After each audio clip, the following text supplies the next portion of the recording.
Hey, folks, welcome to the DarkHorse podcast, Inside Rail. I have the distinct honor and pleasure of sitting this morning with Jan Jekielek, who is the senior editor of the Epoch Times.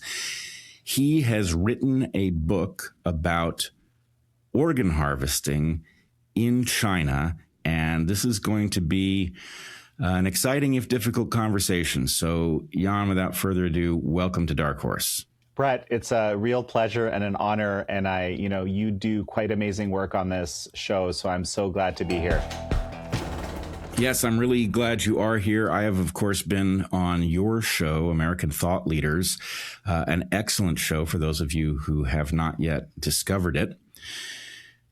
Our subject today is a tough one, and I don't think you know this, but I have let's say, a professional interest in organ donation that goes back to at least 2003.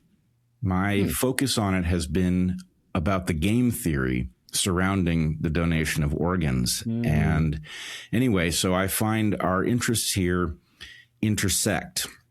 Now, I don't have a hard copy of your book, and I've just gotten one of the galley proofs. I've done my best to go through it. There's the book itself. Imagine that. Just got it on Friday. The first copies were sent out. I mean, it comes out in a month, to be fair. KilledToOrder.com, shameless plug for where to get it. But I do have a print copy, actually, finally, first one. Yes, and if you're going to get a copy, which I recommend to everyone, you should also get a chair so you can sit down while you read it because you don't want to be stunned and fall over. Our first sponsor today is Masa Chips. Masa makes ridiculously delicious chips with simple, real, whole ingredients. Organic, nixtamalized corn, sea salt, and 100% grass-fed beef tallow. Masa chips are made the way that all of our food used to be made. They're fried in 100% beef tallow, no seed oils, ever.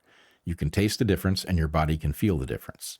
America's health is declining fast. Chronic illnesses, obesity, autoimmune diseases have exploded. What changed? One thing that changed is that all chips and fries used to be cooked in tallow. But in the 1990s, corporations switched to cheaper seed oils, which include soybean, canola, safflower, and corn. Seed oils are often labeled vegetable oils, as if that makes them healthy, while in fact, seed oils are linked to metabolic health issues and inflammation. And today, seed oils make up 20% of the average American's daily calories. Big food companies also use artificial dyes, stabilizers, and other toxins. Masa chips, though, absolutely no seed oils, artificial dyes, or additives, ever. Beef tallow is nutrient-rich, nourishing, and makes food taste incredible. Masa chips are crunchy and delicious, and after you eat them, you feel satisfied, satiated, and energetic. Masa also supports American farms and regenerative agriculture. Choosing real food heals us and our environment, which in turn makes us even more healthy. These chips don't only avoid all the bad stuff, they taste incredible too. There's a reason Sprouts Farmers Market picked them up nationwide. This is the real deal. Try Masa chips with salsa or in nachos or just eat them straight out of the bag. My favorite right now are their white chips made from their heirloom organic white corn, which gives a particularly light and flaky texture. I also love Masa's blue chips, which have a deeper, nuttier flavor and a serious crunch. They've also got hatch chili, habanero, lime, and original. And, wait for it, churro with cinnamon. They are all amazing. Ready to give Masa a try? Go to masachips.com/darkhorse and use the code DARKHORSE for 25% off your first order. Or simply click the link in the video description or scan the QR code to claim this delicious offer. That's masachips.com/darkhorse and use the code DARKHORSE for 25% off your first order. Our second sponsor this week is Xlear. Xlear is a nasal spray that supports respiratory health. It's widely available online and in stores, and both it and the company that makes it are fantastic. It's Xlear. That's Xlear, pronounced clear. Throughout history, improvements in sanitation and hygiene have had huge impacts on human longevity and quality of life, more so than traditional medical advances. For instance, when doctors started to wash their hands between the handling of cadavers and helping women give birth, the rate of maternal deaths went way down. Breathing polluted air, drinking tainted water have hugely negative effects on human health. Clean up the air and water, and people get healthier. Nasal hygiene often gets overlooked, but consider that the majority of bacteria and viruses that make us sick enter through our mouth and nose. It has become a cultural norm to wash our hands in order to stop the spread of disease from person to person, but it makes every bit as much sense to block the adhesion of bacteria and viruses in the nose. Enter Xlear. Xlear is a nasal spray that contains xylitol, a 5-carbon sugar alcohol. Our bodies naturally contain 5-carbon sugars, mostly in the form of ribose and deoxyribose, which are the backbone sugars in RNA and DNA respectively, while most of our dietary sugars have 6 carbons, sugars like glucose and fructose. Xylitol is known to reduce how sticky bacteria and viruses are to our tissues. In the presence of xylitol, bacteria and viruses, including strep, SARS-CoV-2, and RSV, don't adhere to our airways as well, which helps our body's natural defense mechanisms easily flush them away. Xlear is a simple nasal spray that you use morning and evening. It takes just 3 seconds, it's fast and easy and decidedly healthy. If any of this sounds familiar, perhaps you listened to my conversation with Nathan Jones, founder of Xlear, on the Inside Rail in November of 2024, or my conversation with Nate's father, Lon Jones, osteopath and inventor of Xlear, on how xylitol interacts with respiratory viruses in May of 2025.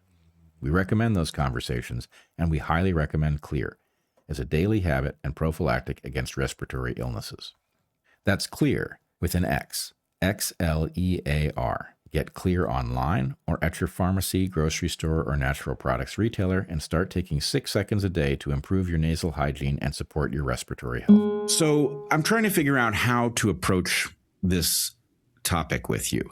One thing I think we should probably do at the top is address your connection to the subject matter. In the book, you describe the evidence for forced organ harvesting from Falun Gong members. Actually, I don't know how to pronounce it. Maybe you should tell me.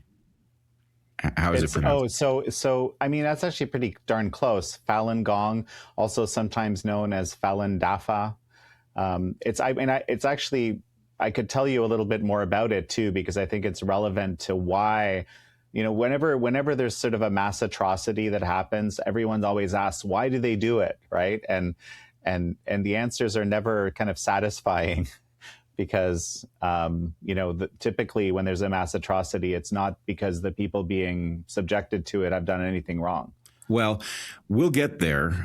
I don't know how much you and I have talked about this, maybe not at all. But when I talk about game theory, one of my foci, in fact, since I was a college student, was the game theory surrounding genocide. And I actually think there is a very straightforward logic. It's a diabolical logic, but there is a very straightforward logic that explains why these things happen.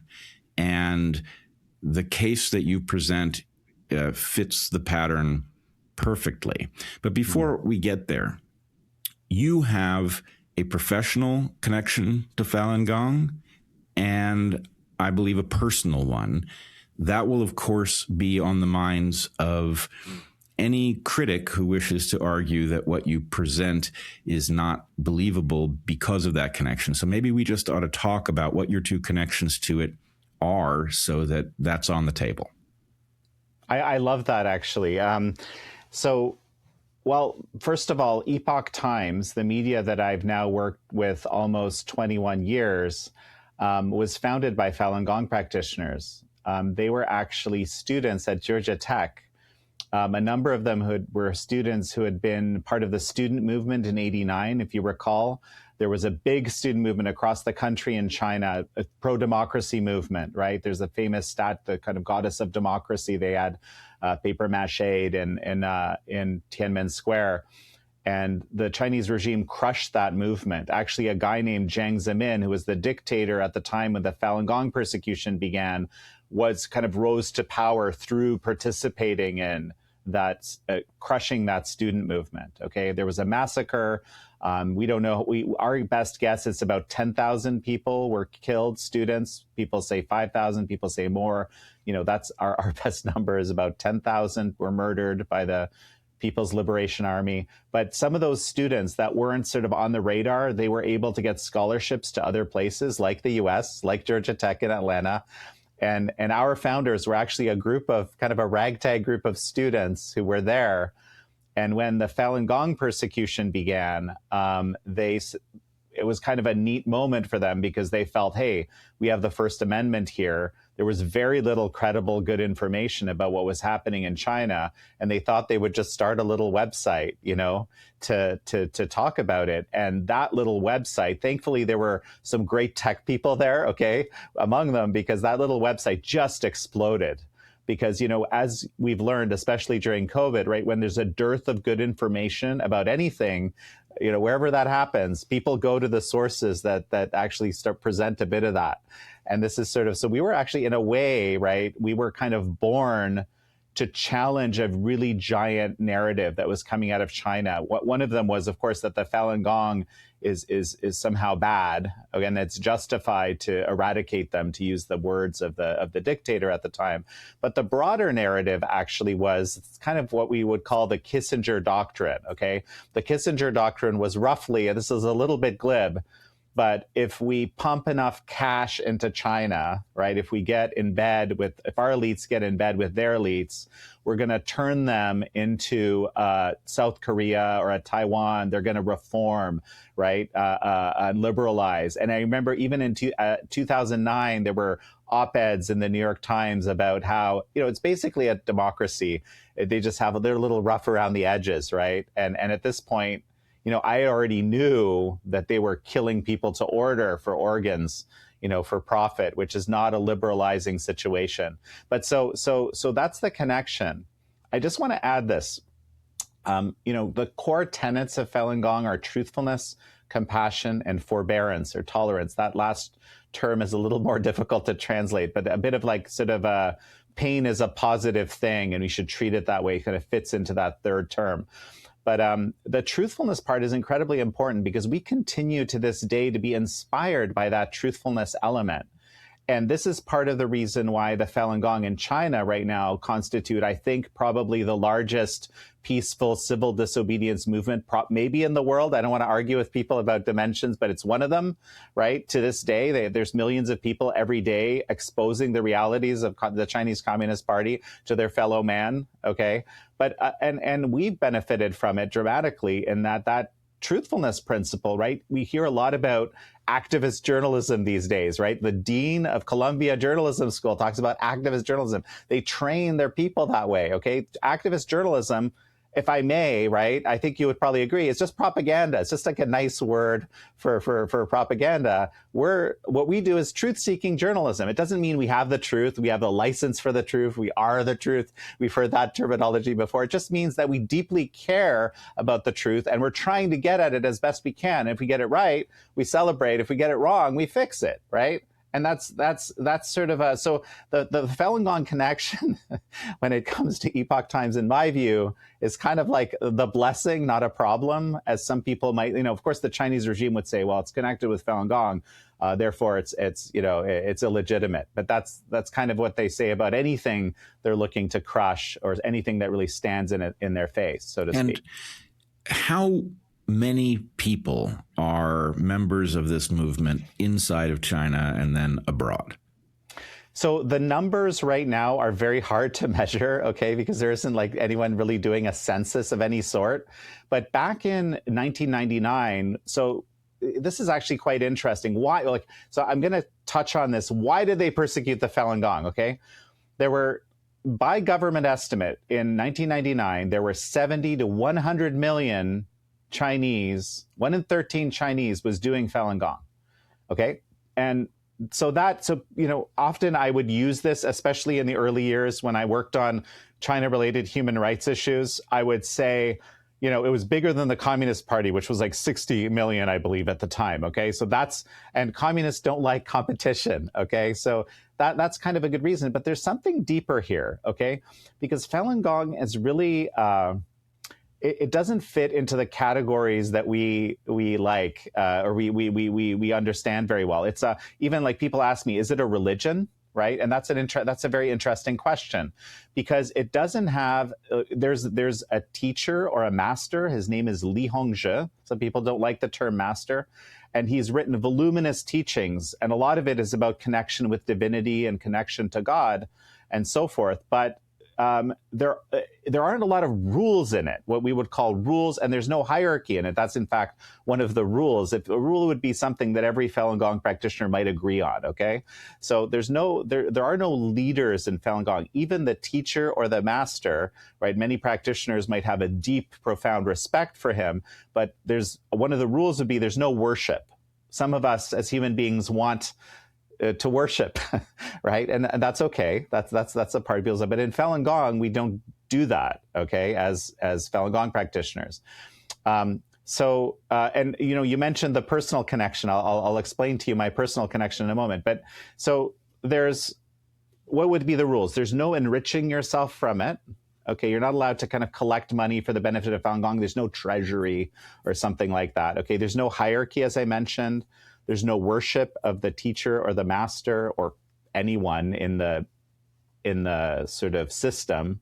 Here's something really interesting, right? Let's say Bret, you're a really good Falun Gong practitioner. You're implementing truthfulness, compassion, and tolerance or forbearance extremely well. Okay, and I might want to emulate you. I'll just say Bret is great. I really find him excellent at how he does this. I'm just going to copy Bret.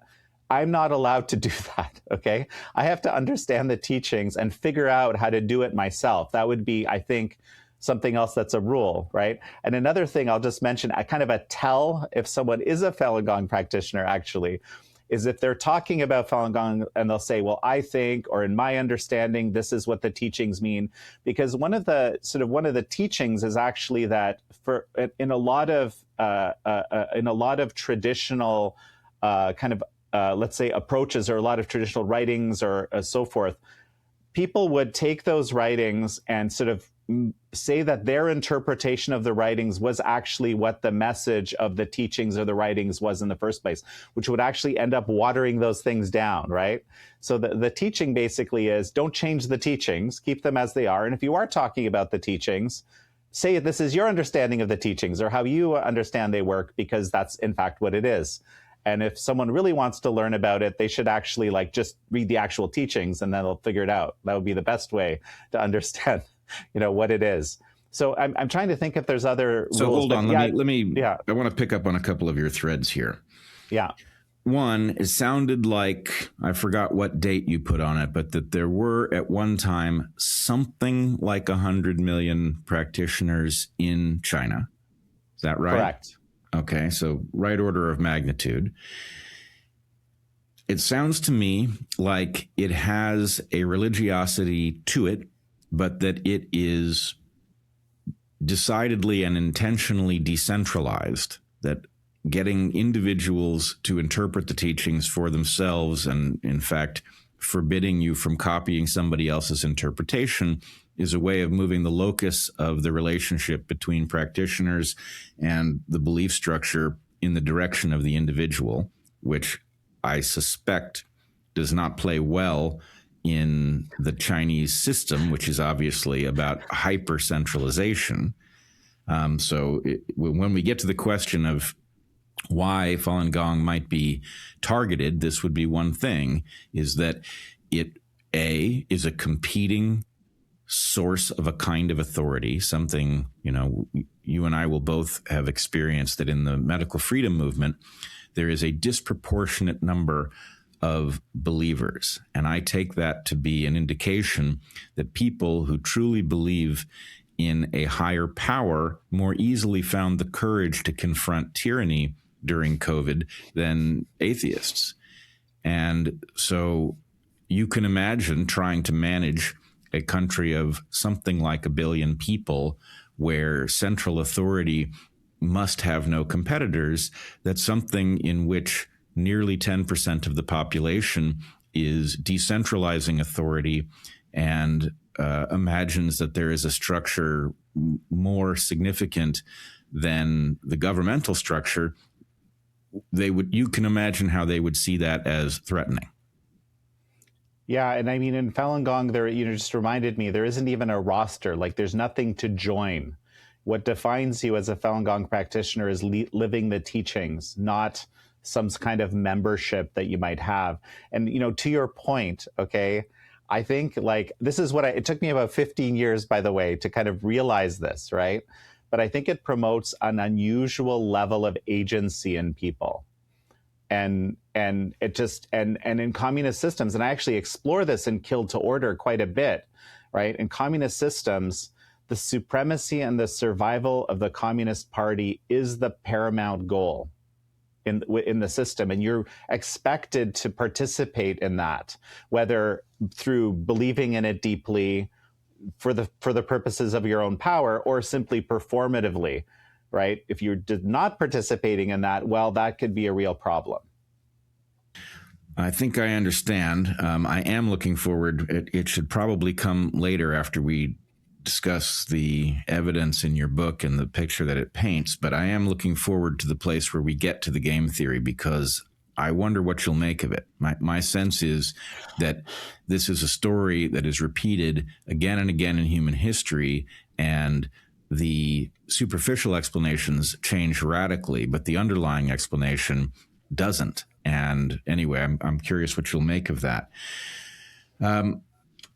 All right. So you want to talk about it sounds like you are a practitioner. I think I know that from discussions that you and I have had, but do you want to just say what your personal relationship with it is? Absolutely. So I had, I have to mention this, okay, because you're one of the very few people in the world who knows what Nosy Manga Bay is, which is one of my favorite places in the world. I'm not even kidding, right? And I think you understand why I would say that. But it's a little island on the base of Antonguil Bay in Madagascar, where I used to do my field work as an evolutionary biologist. And it turns out that I learned, from reading your wife's book, from Heather's book, that you guys are familiar with this exact little tiny island, which has both lemurs. And I went there because is this very rare lemur that doesn't like humans because humans tend to kill them, can be seen, right? That's the reason I went there. And also there's humpback whales that kind of mate in the bay. So you have like humpbacks breaching the whole thing. It's just like this magical wonderland. So why am I mentioning this? Because that was my work before, but the last time that I ended up going back to I was at the University of Alberta. That was where my lab was. I ended up getting very ill with something called Guillain-Barré syndrome, which many people in the health freedom movement will be familiar with. It's an autoimmune disease. It's your immune system attacking your peripheral nervous system. Of course, it's a syndrome. It's not a disease, right? So there could be many possible reasons for it. Actually, I think the J&J vaccine, off the top of my head, had Guillain-Barré listed as one of the possible side effects. But I don't actually think I got it from that or something like that. I think I had a parasitic worm infection, which I did, an ascarid infection. I had mono. I was also in a really difficult relationship, let's just say, at the time. I think the combination of that made my immune system go haywire, and I ended up with GB. And there wasn't really any treatment for it. It killed that whole career of mine, basically. And I started looking for alternative therapies. But okay, listen, by the way, I will mention this too. You talked about, people that tend to have allegiance to a higher power being more resilient to mass propaganda or something like this. In the process of all this, you could call me an agnostic. Okay. Science was my, how I was approaching the world and how I was seeking truth, frankly, because I've always been a truth seeker. But, I kind of made a lot of people do this when they're faced with their mortality. They say, well, God, just in case you're up there. So what I knew to say was, I'll dedicate my life to service. Right. And that was my promise. And then, so what happened was a guy I knew at the University of Alberta introduced me to the Falun Gong exercises through a DVD. I didn't know anything about it. This was a guy I talked film with at a coffee shop. That was the nature of our relationship, okay? But he had chronic fatigue, and he told me this had helped me. This helped me. You should try it, right? And so I did. And, basically I would say within a couple of months, I had my next appointment with my neurologist, because I had been in the hospital for about a week. I was a very self-aware patient. It's a rare disease, so they kept sending, their residents to try to diagnose me, right? But I was like, look, I'm not dying exactly, right? I'm a little bit limited in my motion. I can't do certain fine things. I lost my reflexes. I have double vision. I have all this kind of stuff, but I can kind of go home. I don't need to be in a hospital bed. It's a waste of one. And I'll call you if things go worse. I'll just give you a ring. You can pick me up and bring me back, right? So I wasn't in the hospital, but I was just kind of things weren't working properly. Okay, would be the best way to describe it. I couldn't really do a lot. I love teaching, and I tried to teach, and even that, let's just say I was very disappointed in what I was able to do, even with that, which, isn't that physical of a thing to do. So anyway, within 2 months, I had my next appointment with my neurologist, and she basically, and I knew I was starting to feel better as I started to learn these slow Falun Gong exercises, because that was the reason I continued it. It just made me feel a little better for the first time in a long time. So, okay, I'm going to keep trying this, right? And basically within 2 months, she told me that I was in absolute complete remission. My reflexes had come back. I hadn't tested them until she did. And she said, this is actually a very funny thing for health freedom movement people, but she told me, I don't know what you're doing, but whatever it is, keep doing it. But as my wife pointed out to me some years later, she never asked me what I was doing. And this apparently is a very common thing in the health freedom movement. Like someone has this, kind of, for me, it was, internally, I don't know if it was an actual miracle, but for me internally in my life, it was a miracle.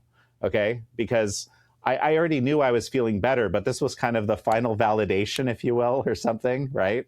Where I got tested and she said, look, everything is back. But the bizarre thing is, apparently when people have these spontaneous remissions, or they do alternative treatments for something like ivermectin for cancer, I know that's something that the NIH is actually investing and doing research on right now, right? The doctors kind of just dismiss anything that isn't part of the normal menu of possibilities for treatment, right? As spontaneous remission. And they don't even want to know. And that's just so weird, right? And it's anti-scientific. And the fact is, it used to be the case that doctors were necessarily scientists. If you were a doctor on the frontier somewhere, you're faced with a community, an outbreak of something. You don't know what it is. You don't know what to do for these people. So you take your best guess based on symptoms. You attempt something. You see what the impact of it is. You're visiting their homes, so you see if there's some condition that might explain the pattern that you're seeing. That scientific instinct of doctors has been decimated, and they have become effectively like automatons who dispense best practices as a result of you are checking a certain number of boxes on a checklist. And it's alarming when you realize that they are, by their very nature, they are practitioners who are intervening in a complex system that they cannot possibly understand, with the power of saving your life or bringing about your death.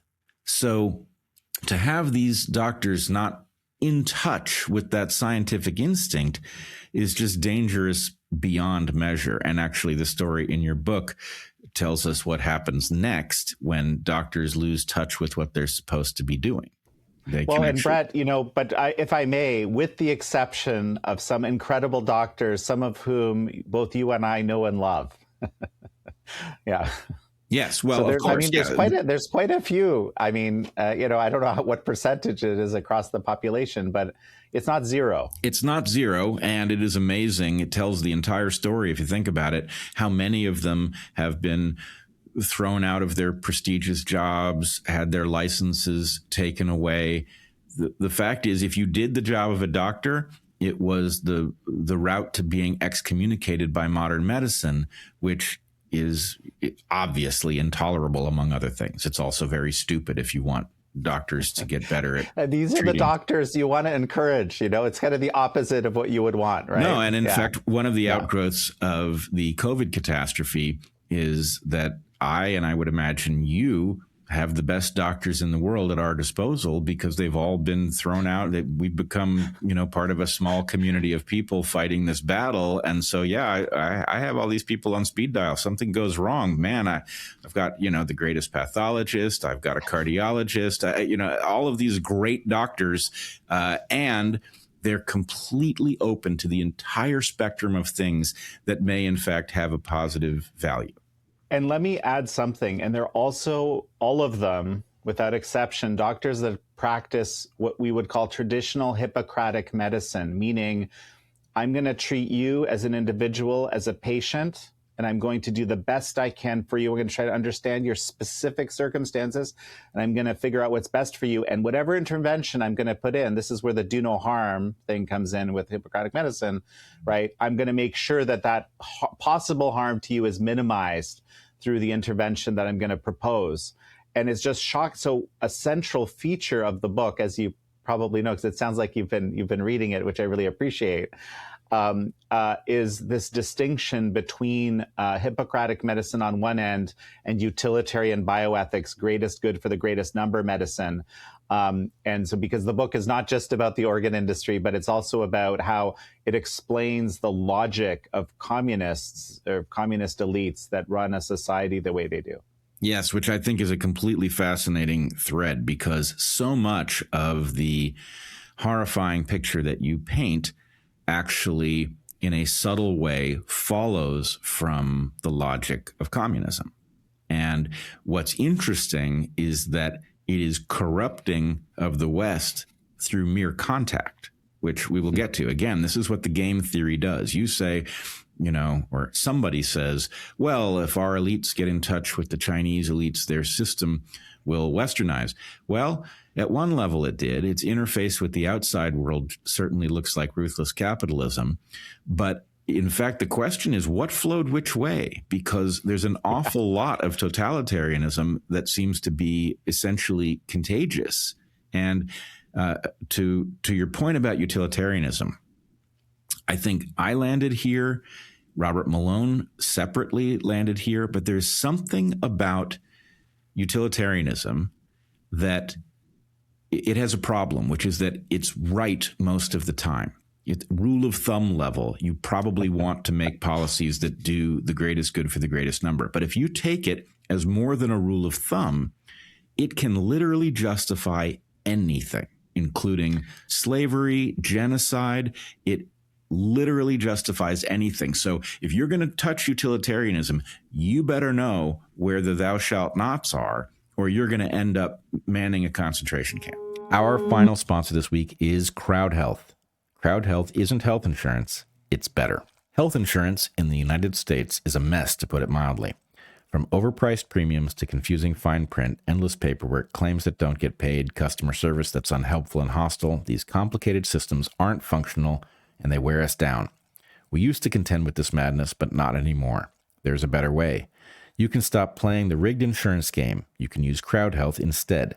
Crowdhealth is a community of people funding each other's medical bills directly. No middlemen, no networks, no nonsense.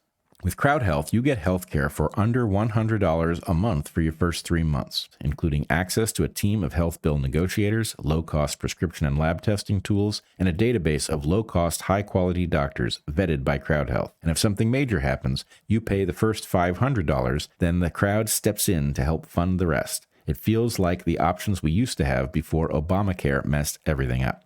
After we left our salary jobs as college professors, we spent years buying health insurance in the marketplace.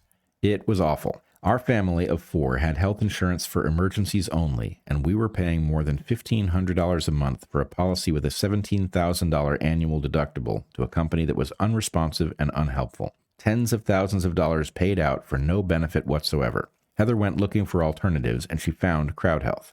We have now had 2 sets of great experiences with Crowdhealth. Our younger son, Toby, broke his foot in the summer of 2024, and Heather slipped on wet concrete and split open her scalp a year later. Both times we went to the ER and got good but expensive treatment from the medical staff. In both cases, Crowdhealth paid our bills with no hassle. Their app was simple and straightforward to use, and the real people who work at Crowdhealth were easy to reach, clear, and communicative. With Crowdhealth, you pay for little stuff out of pocket, but for any event that costs more than $500, a diagnosis that requires ongoing treatment, a pregnancy, or an accident, you pay the first $500 and they pay the rest. Seriously, it's easy, affordable, and so much better than health insurance. We can still hardly believe it. The health insurance system is hoping you'll stay stuck in their same overpriced, overcomplicated mess. Don't do it. This year, take your power back. Join Crowdhealth to get started today for $99 a month for your first 3 months using the code DarkHorse at joincrowdhealth.com. That's joincrowdhealth.com, code DarkHorse. Remember, Crowdhealth is not insurance. Opt out. Take your power back. This is how we win. Joincrowdhealth.com. Bret, let me jump in here because I had so many, writing this book was a magical experience because I was able to integrate so much of what I've learned over the last several decades, okay? And the thing that dawned on me, right, at one point, I'm just getting massive shivers up my spine just thinking about it because I remember when it hit me finally. Again, these things sound so obvious once you say them, but it just never occurred to me, right? The greatest good for the greatest number. You've heard this maxim, right? In order to make an omelet, you have to break a few eggs, right? That's typically ascribed to Stalin, but people tell me it might have actually been New York Times reporter and Soviet agent Walter Duranty who had said it. I don't know for sure, but typically ascribed to Stalin. But this is the personification of utilitarian bioethics because, see, in communism, right? Utilitarian bioethics is basically the idea that you can sacrifice a few for the good of the many, for the good, for the greater good, right? And like I love your rule of how you describe a rule of thumb approach to this is actually kind of makes sense. The way I describe it is it only makes sense on the battlefield. Okay, like if you're a medic and you're on a battlefield and you see all this carnage and a bunch of these people are going to die and you're going to have to make some hard choices about who you're going to take back because if this person really looks like they're going to die in 2 minutes. That's where you see people putting the X's on the forehead or whatever in the movies, right? That's a situation where you have to do this triage and you have to make these decisions. But in a normal situation, this is not how we have to think. We have to think from the perspective of one doctor looking at that one patient and how can I best help them and how can I make sure not to harm them, okay? Just back to greatest good for the greatest number and making an omelet, you have to break a few eggs. In the communist system, and this I've known for a long time, right? The highest value, okay, the principle around everything, which everything is organized, okay, basically post Lenin, right? Is the party, the survival of the party, and the supremacy of the party is actually viewed as the greatest good. Right? So this is why whenever we have communism applied, you always have mass atrocities. Why? Because the individual dignity of the human life doesn't have value. Okay. And in fact, it has some value because you don't want riots. You don't want someone to compromise your ability to rule for the Communist Party to stay in power. So, you have to kind of placate them a bit. Right. But at the same time, to make an omelet, which is the supremacy of the party, right? You have to break a few eggs, and that plays out in hundreds of millions of eggs. Yes, the way that you're breaking. I remind myself of this is I've slightly altered the aphorism so that I never fail to see that implication. The way I say it is if you're going to make an omelet, you have to break a few legs.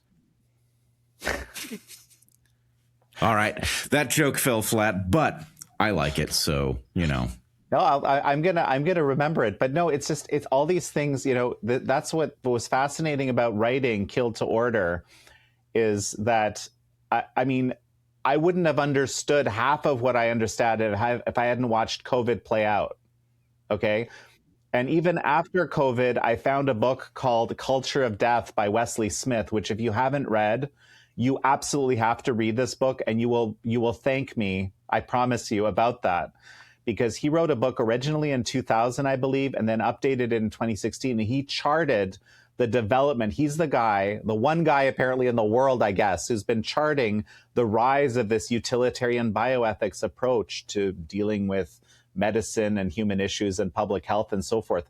So he was starting to see it in the academic journals, which is same with the, gender affirming care, gender ideology, all of it. It starts in the academic journals and then kind of bursts on the scene, if you will, right?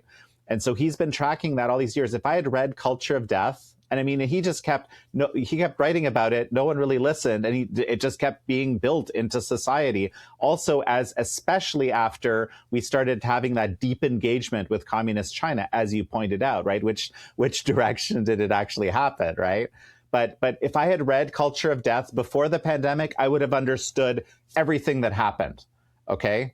And he wasn't even thinking of it from any pandemic perspective. He's just writing about what people are writing about in the academic journals about, greater good, public health and medicine. And I first reached out to him about this medically assisted suicide that they do in Canada, right? Because he was one of the experts on it because it fits into his whole kind of thesis that this is a part of utilitarian bioethics at work. So pardon the rant here. You will appreciate this book, I promise you. And the guy is a genius. I wish that he had an apprentice. Apparently he doesn't have one at the moment, but he's been doing this for a very long time. And someone, if you're watching this podcast and you're interested in utilitarian bioethics, Wesley Smith needs people to work with him. Okay, he's an amazing, amazing researcher. Okay? Oh, that's a great tip. Yeah. Appreciate it. Well, I think it's time. We could go on like this for a long time, but I think we've actually set the stage quite well to talk about the what you have unearthed in your book.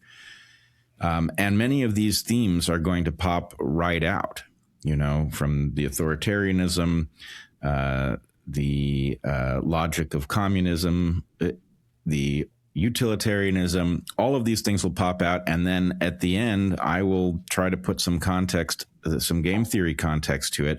And I think it will make a very clear picture. But why don't you set the stage? What is the thesis of your book? And then tell us what the evidence that we have is. And, there's a lot of evidence we don't have because of the closed nature of China. But you paint a very clear picture, and you're very clear about what kinds of evidence we do have and what the implications are. So why don't you lay it out? So just to be clear, the thesis of my book actually is that this forced organ harvesting enterprise, which I'll describe in a moment, is actually a feature and not a bug of totalitarian communism, which is all communism. Okay. And I explore why that is. Like, in a way, it's the perfect lens. If you want to understand how China works under communism, this is sort of a perfect lens to use to understand that. And that's a big part of the exploration of the book. But let me explain to you what it is, actually. Can I say one thing before you do? Yeah. We have focused on Falun Gong because of your connection to it. I should point out that some years ago, I hypothesized that organ harvesting from Uyghurs was likely taking place. I was focused on Uyghurs because I knew there was a large population that was incarcerated. And, there were stories around the edges about these people being utilized for things like the bodies exhibit. And so anyway, my point was, it's a logical extension of communism and the totalitarianism that exists there and the oppression of the Uyghurs being it's fair to say, a Muslim sect within China. So I was thinking about this in terms of Uyghurs and hadn't yet gotten around to understanding what Falun Gong is.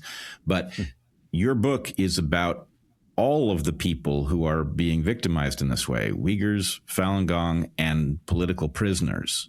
They're all covered here. So anyway, let me just comment on that, because this is an incredibly important, in fact, okay? And I'll explain to you what this atrocity is and how it works and what you need and why it's unique to China, this specific type of forced organ harvesting. But before I go there, right, they built it on the backs of the Falun Gong, okay? Prior to 2000, Falun Gong persecution starts in 1999, okay? They put millions, again, we don't know the exact number, they incarcerate millions.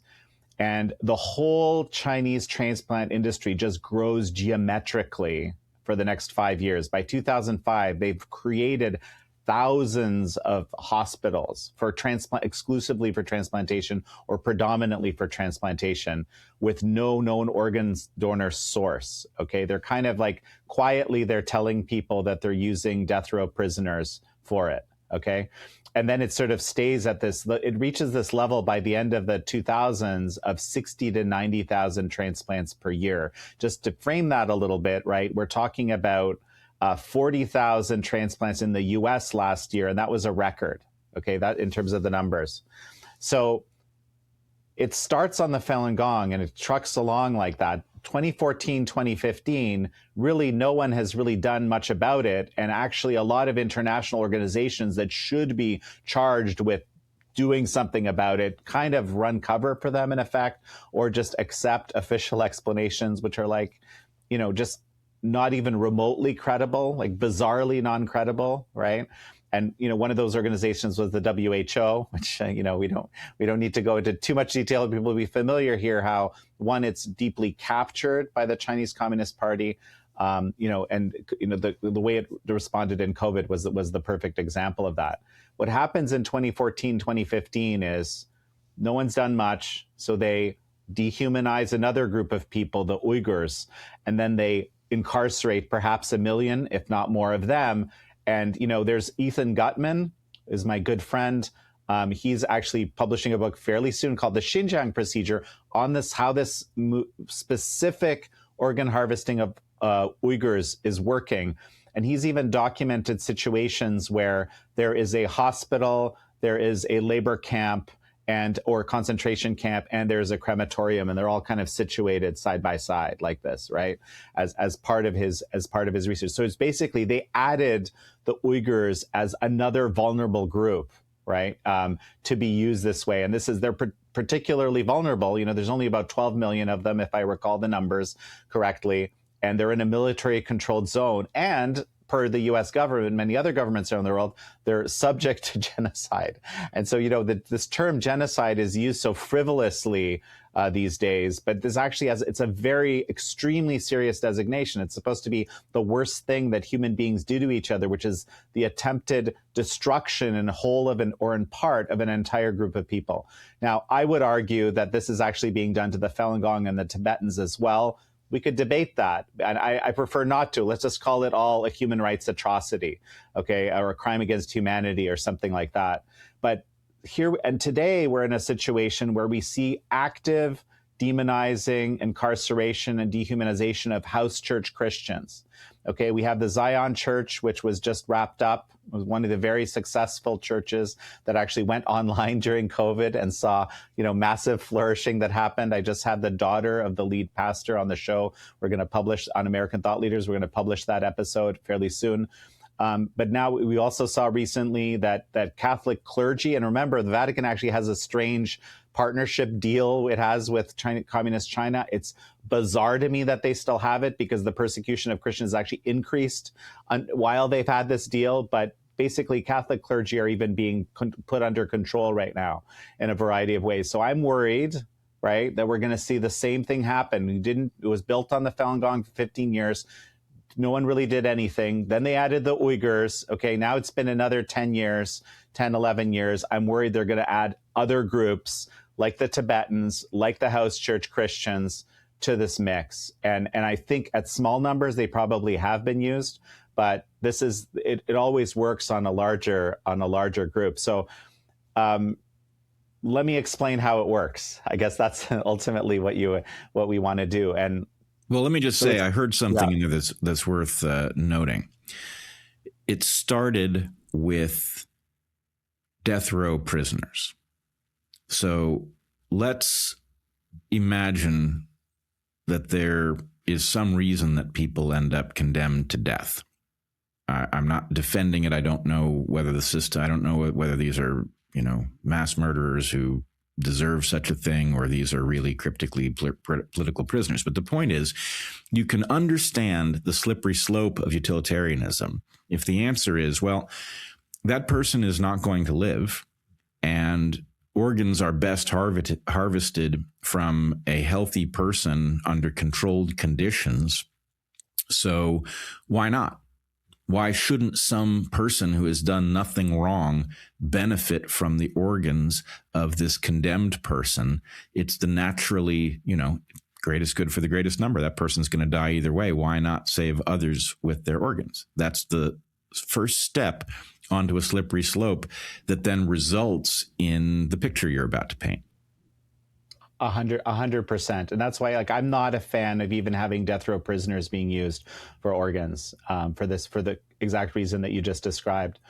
But the way it works is you need a state actor. Basically, you need someone who is able to push massive power, coercive power through a system. Okay. You need to be able to dehumanize a group of people, and the reason you need to be able to do that is that, most people, there's psychopaths in our midst. Okay. There's people who have no conscience, that have no problem, killing someone or hurting someone. There's no moral kind of quandary that they feel. There's no revulsion they feel. But that's not most people. Okay. Most people actually do feel bad about doing horrible things to people. Unless, and this is some kind of a weird trick of our mind, unless they start believing that these people are somehow less than human. Okay. And this, we have textbook propaganda of this nature in the 1930s in Germany, okay, against the Jewish people that was used. And in fact, this kind of almost exactly the same type of language is used against the Falun Gong by the communists in 1999 and 2000. They put I remember, seeing literally a 500,000 individual pieces of mass media propaganda in this vein. I mean, to the point where they would say they eat their children, they burn themselves alive, really extreme stuff, right? And in Falun Gong, it's nonviolent, killing's not something, you do, never mind your own life, right? So it's just, the whole thing was completely mad, but it's effective, right? Well, it is a feature of every genocide, and I have looked at many. It's a feature of every genocide that you dehumanize the people you will go after, and it leads to, it is obviously triggering a primordial wiring that exists latent in people. That there's something that you can believe about others that makes you feel entitled to eliminate them and makes you indifferent and sometimes beyond indifferent to their suffering. So this is a feature of humans, and what we see is the pattern of propaganda that reliably triggers it, right? The language 100%. of disease, the language of the immorality of the people who are to be genocided. So anyway, it's a feature of the landscape, and it's no surprise at all that it would show up here. So once you've dehumanized this group, right, and they also incarcerated, again, 1 million, maybe 2 million Falun Gong at the beginning, okay? Now, here's the really interesting part, right? When Jiang Zemin said eradicate them, right, he didn't mean kill everybody necessarily. He meant get rid of it, brainwash them, force them to recant their faith, this kind of thing. But it actually turned out that they're unusually resilient to this. They don't get brainwashed easily. They don't recant their faith easily. And to the point where there were rules, which were unwritten rules set up in the prisons and labor camps and forced labor camps, re-education through labor camps. They have a mass incarceration system, okay? The rule was all Falun Gong deaths are going to be considered suicides. Basically meaning you can work on these people whatever way to break them, to transform them. There were quotas. Can you imagine? There were quotas. If you didn't meet your quota on re-educating enough people, you were docked. You got hurt somehow. Pay. This was the beginnings of the social credit system, and you were kind of being formed at this time. Okay, so now we have this mass incarcerated, dehumanized population. Now they're starting to do blood typing, tissue typing, organ scans. Okay, this is all documented from the victims themselves. Okay, they're doing these invasive tests. The victims at the time didn't even understand why all this was being done to them. Okay, and this is how, prior to 2006, there were actually ads online, right, on websites. We have archived versions of these, okay, that basically said, for a certain price, let's call it 150 or 200 grand, you can get yourself a new heart in 2 weeks scheduled. Okay. Scheduled means you know exactly when someone's going to be dead. What they would tell you is it's a death row prisoner. That's how we know. Okay. However, the reality was, even if you took the most aggressive estimate of death row prisoners being killed, it was orders of magnitude greater the number of transplants that were actually being done. Yeah, let me say, as a biologist, I know I'm talking to a fellow biologist, but as a biologist, the improbability of being able to schedule such a thing based on death row prisoners, even in a country of 1 billion people, is obvious, because what is going on, the reason that organs are so difficult to acquire for transplant is that you have this elaborate system in which your tissues have a signature on them that allows your immune system to recognize you and not fight you.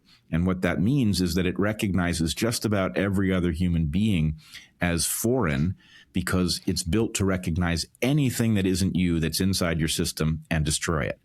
So when they say death row prisoners, they are confessing more than the average person will detect. The numbers cannot add up.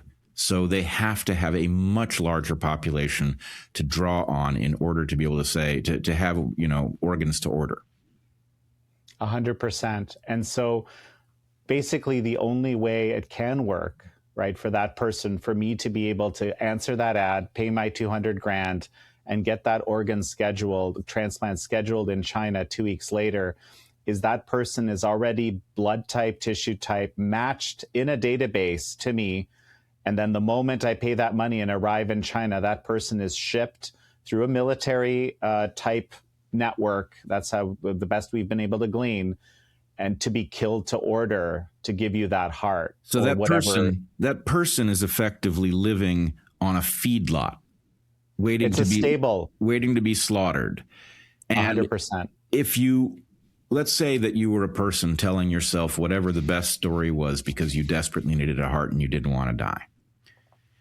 Even the story they are telling you speaks to something unholy, because what they're telling you, if they're saying, oh, we have enough death row prisoners that we can find you a tissue match, and then you schedule your surgery, they're telling you, oh, we'll kill this person for you. Even if it's a death row prisoner who's going to die anyway. The point is, you still understand that somebody is going to die for you, because there's no other way it can work. You can't, kill these people and put them on ice and transplant their organs. For the big organs, that's not going to work. So anyway, the idea that there is something being covered, even the story they're telling you, is obviously the result of some deeply morally compromised structure. 100%. And so, I was first convinced that this was real back in 2006. I had heard some kind of rumblings of it a little bit earlier than that, but I kind of dismissed it because I'm one of these people that always wants evidence. Actually, I'm just like, it's it's something I don't even like about myself in some ways. I'm just overly skeptical about everything, and in a way, it's kind of a sad life. And you have to kind of always overcome your own internal skepticism to everything. But yeah, so here I was, and there were actually two lines of evidence that came in that made me realize, this is in 2006, that this was real, near simultaneously, but completely independently. Okay. One was a woman named Annie. That's a pseudonym. She had a husband who was a transplant surgeon, and he was having nightmares, and he confessed to her after she said, "I'm leaving unless you tell me what's going on." He confessed to her that he had removed 2,000 corneas from living people. Okay. Wow. And she came out as a whistleblower. Okay. Basically. At the same time, or slightly earlier, actually, this was in late 2005, Yaakov Levy, who was once the head of the Israeli Transplant Association, he was I think the dean of transplant surgery at Tel Aviv University. He was a heart transplant specialist. And he was aware, he told me, actually, I remember it was fascinating talking to him about this, but there were people going from Israel to China to get kidney transplants. And he didn't, he didn't think much of it, because with a kidney, someone, you can survive, and often people do, right? So it's not, there isn't this sort of obvious murder happening to get that organ, right? Because we have two kidneys. Lots of people, correct, especially in a system like China, you could imagine that people are giving up one kidney for money or something, Exactly. And I couldn't be not thrilled about that, but it's not killed to order, okay? Right. And so, but he had a patient that told him, I'm tired of waiting. I'm worried I'm going to die, right? And they scheduled a transplant for me in China in 2 weeks. And Jakob said, that's impossible. There's no ethical scenario where that happens, except the guy went and got it done and came back, right? And so that's when Jakob became actually one of the, I would say, there's really a handful of people that have done incredible work on this. And he is really one of them, one of the heroes of this whole, let's say, movement to try to stop this, because he actually got a law passed by 2008. Israel was I believe, the earliest, but one of the very, very few. I mean, to give you a comparison, right? The law was, Israel will never pay for a China transplant. There was a second part to the law, which was very smart, right? Which was, if you want to give one, if you want to get one, you have to be ready to give one. Because there were people in Israel who wanted to benefit from transplants, but weren't putting themselves into the registry. So there's this law actually had two parts to it, okay? But what year was that? 2008 was the year the law was passed. And for comparison, there's now 6 states that have passed laws of this nature, but that started in 2021. Like, it took that long for America to kind of get in the game. And there's a Congressman Neil Dunn, who's actually retiring, I believe, at the midterms. He has in committee a law of this nature at the federal level, where Medicare and Medicaid and insurance wouldn't be allowed to pay for these transplants. This is one way to try to address stopping this, right? Like, because basically it just means that there are a whole bunch of people who would be recipients aren't going to be recipients anymore. All right, okay? Hold on. It's the wrong place for this, but since you mention it, I'm going to do this here anyway.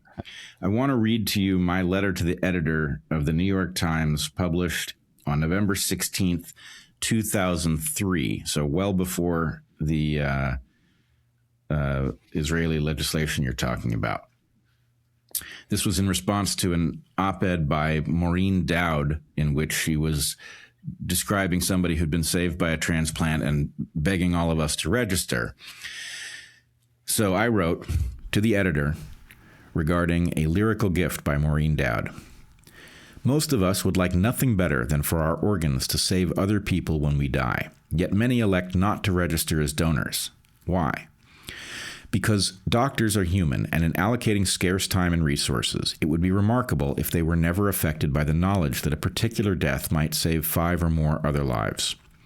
Organ donors get little benefit for facing that uncertainty, and though the risk is presumably small, the negative consequences for an unlucky donor is potentially profound. But the trickle of organs could easily be turned to a flood. Eliminate the danger of conflicted medical interests by moving donor status out of one's wallet and into a controlled access database.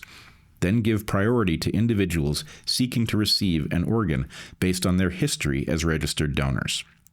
It would surely be an effective incentive, and what could be more fair?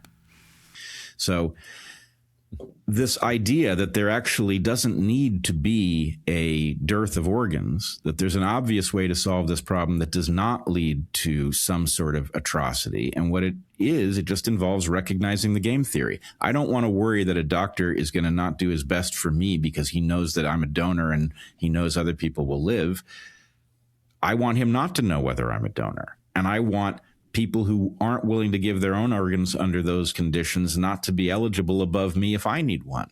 So the point is, all you have to do is see the game theory, and what it does, if you recognize it, is avoids a ghastly scenario that you describe in your book. So anyway, Bret, I'm going to have to ask Jakob if he maybe read if that letter to the editor was published. It was. Well, it's entirely possible he may have read it. I mean, that's just something we'll have to find out. All right, I'm excited to find out. So go ahead, continue describing what you unearthed. Well, and I mean, so that was the beginnings, okay? And then two amazing human rights lawyers, David Matas and David Kilgore, may he rest in peace. Just to give you a picture of who these guys were, David Matas, he was B'nai Birth Council in Canada. He also was, he helped bring the last Nazi war criminal, actually Ukrainian, to justice in Canada. So that was his kind of acumen. He was a human rights lawyer, okay? And David Kilgore, unfortunately, passed during the COVID years. He was Canada's longest serving parliament member at one point. He had actually switched parties multiple times. I think he started conservative or progressive. We had a party called Progressive Conservative back in the day. I know that probably sounds funny, but I'm revealing myself as a Canadian here, right? And then Liberal, and then he went independent. Basically, the parties were always doing something he couldn't accept, and he just left. Ended up being independent, but was very popular because he was someone who was a very strong moral fiber, if you will, okay? And he had also been a Secretary of State at some point. So he brought some acumen and some international relationships into the picture. And they spent about, I think it was 6 months, trying to pull together all the evidence that actually did exist, including Jacob Levy's experience, including Annie's testimony. They, interviewed them, having, Matas had interviewed lots of people for credibility, right, around this sort of thing. And so they came up with, originally it was 17 lines of evidence. Then they kind of grew that into 33 lines of evidence. And they were able to find no lines of evidence that would suggest it wasn't happening, okay? And they were able to find quite a few that suggest it did. Now, why is it so kind of obscure, right? Why, like, that sounds weird. Like, Jan, tell me what the evidence is here, right? The problem with these atrocity situations, right, always, is that the person doing them obviously doesn't want to be found out, obviously is going to deny them to the day they die, right? Or close, right? They're completely uninterested in having them revealed. For Annie's allegations, okay, back in the day, weeks after all this happened, China actually invited international observers to come view that alleged camp, right? And, they've just found, hey, there's nothing here. Everything looks perfectly reasonable, right? And it's like, well, okay, but couldn't, like, a month ago there have all this been happening? But for some reason we say, oh yeah, okay, that's fair, right? Like there's a lot of this Potemkin village type stuff happening. So the way that we have to get at the evidence is frankly indirect, right? And here's the crazy part, okay? At the moment, we're about 26 years into this happening, and about 20 years into us knowing with, I think, compelling evidence that it's happening. And in 2020, there was a whole China tribunal held with Sir Jeffrey Nice, who had prosecuted Slobodan Milosevic, putting together an international people's tribunal with experts looking at all the evidence, very powerful body of evidence, okay? In all of this time, there's even a survivor. I can tell you about him. It's an unbelievable story in itself. I never thought we'd actually see one. He came out in the last few years. But the Chinese Communist Party has never provided any evidence to suggest it's not happening. That's credible, right? They pretended they started an organ donor registry, but then the data they provided was like a perfect quadratic equation in terms of growth. Obviously, the data had been invented. I mean, there's Matthew Robertson in his recent PhD thesis demonstrates that very convincingly, right? But they've just never provided a shred of evidence that it's not happening. And it wouldn't be hard. It wouldn't be hard to provide that evidence if it existed 26 years on. Well, right? And yeah, again, the logic is a little bit subtle, but if there was a decent explanation for what they are doing, then the system that allows that decent level of transplantation to be happening would be apparent. In other words, if they have a source that isn't these oppressed populations, then you would be able to provide that evidence. So the lack of ability to provide that evidence, the apparent scale of the transplantation, and the scheduled nature of those transplantations tells us there's a source population that we don't know about. So basically, all the evidence we have paints a very powerful, if circumstantial, case that it must be these oppressed populations, because who else would it be? If you're able to schedule those organ transplants, then you have these people available at will. Even if you had a massive, even if you had every Chinese person registered and typed, the point is there aren't enough of them to die regularly enough that you can guarantee somebody that on this date you can have an organ. Yeah, not even close. Not even close, right? And there's all sorts of just kind of really bizarre anecdotes that we had verified also that sort of, kind of explain it as being the rule. Very early on, I remember when I first interviewed David Kilgore about his work, this probably was in 2007 or maybe even late 2006, I can't remember. But he had interviewed someone who literally had a rare blood condition and had gone to China from Taiwan, and had the first trip, he had 4 different kidneys fitted. Okay, the first kidney didn't work, got rejected. Second one got rejected. Third one got rejected. Fourth one got rejected. He went back to Taiwan, got more dialysis, went back to China a few months afterwards, got fitted kidney 5, 6, 7, and the 8th kidney actually worked, okay, and didn't get rejected. So imagine what you would need, the system you would need to have to facilitate that.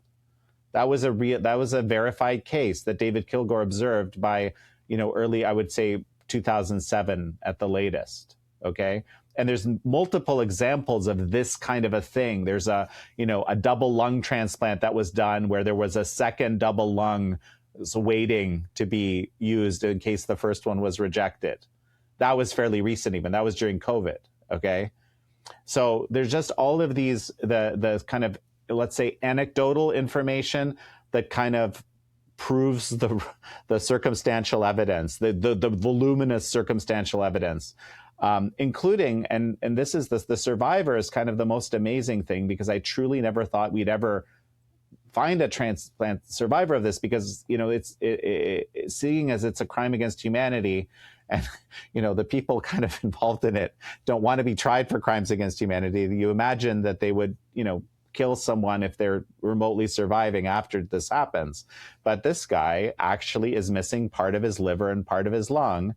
And, near miraculously, he lived to tell the tale. He didn't even realize he had been harvested. Okay. He just knew he woke up with a giant 14-inch gash in his side and had just felt horrible inside. So wait, right? This is somebody who didn't have a liver or lung pathology, and these are organs that you don't have to transplant the whole thing.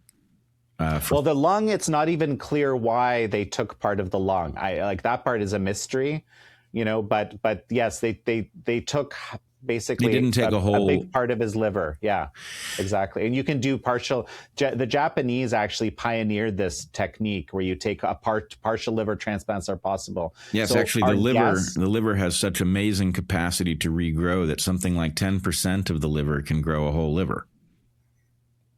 Exactly. And so it seems like, it's funny because I actually asked David Matus did the assessments of this survivor, right? And he finds him completely credible, and he's kind of an odd character himself. I mean, I'm talking about the Chung Pei-ming, the survivor.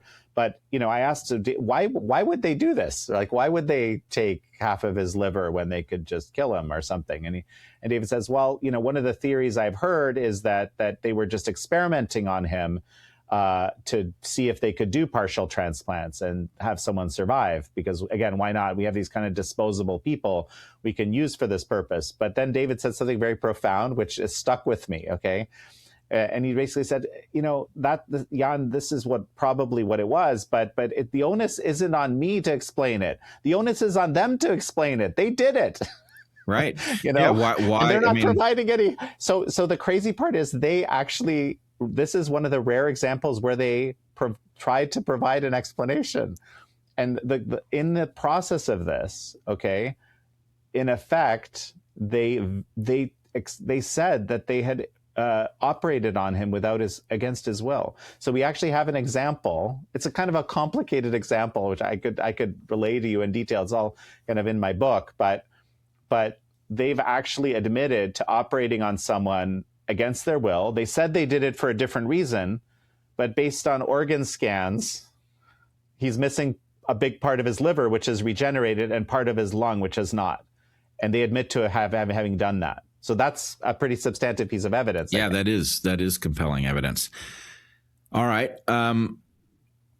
Before we get too far from it, I did want to say that the story you tell of people who are incarcerated having their blood tested, their tissues typed, and not knowing what's going on is chillingly reminiscent of the famous train platform at Auschwitz.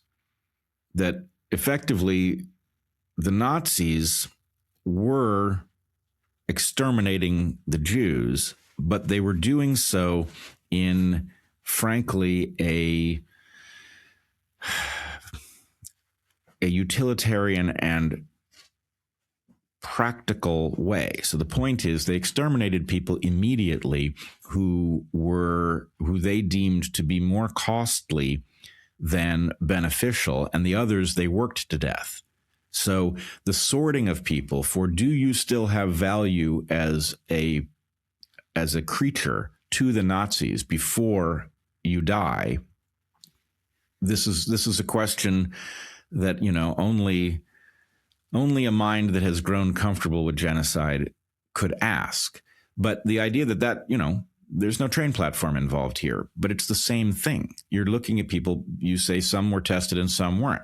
I would guess the ones who were tested were ones who were in good health, who would be a source for a healthy organ, and people who were in compromised health or were too old. The answer is, well, that's not an organ that has any value. Why type it? Two things on this point, okay? So I made a film with my wife a while back called Finding Manny, and that was about her father's journey during the Holocaust. He had survived Buchenwald and a number of other camps. And so it's an optimistic Holocaust documentary. We say that in quotes because he was a really remarkable person, and in a way didn't judge a lot of people that he could have been very easily able to judge. But it's kind of a road trip film with the whole family goes back to Poland and Germany and kind of explores the whole thing. But one of the things we realized over there while we were in Germany is you're often not taught this part that you pointed out, like how important the forced labor to death of the Jewish people by the Germans was to the Nazi war machine. I hadn't realized that at all, right? Well, maybe a little bit. And I know more than the average person. I've bizarrely always been interested in crimes against humanity and countering them and things like that, just kind of a curiosity, right?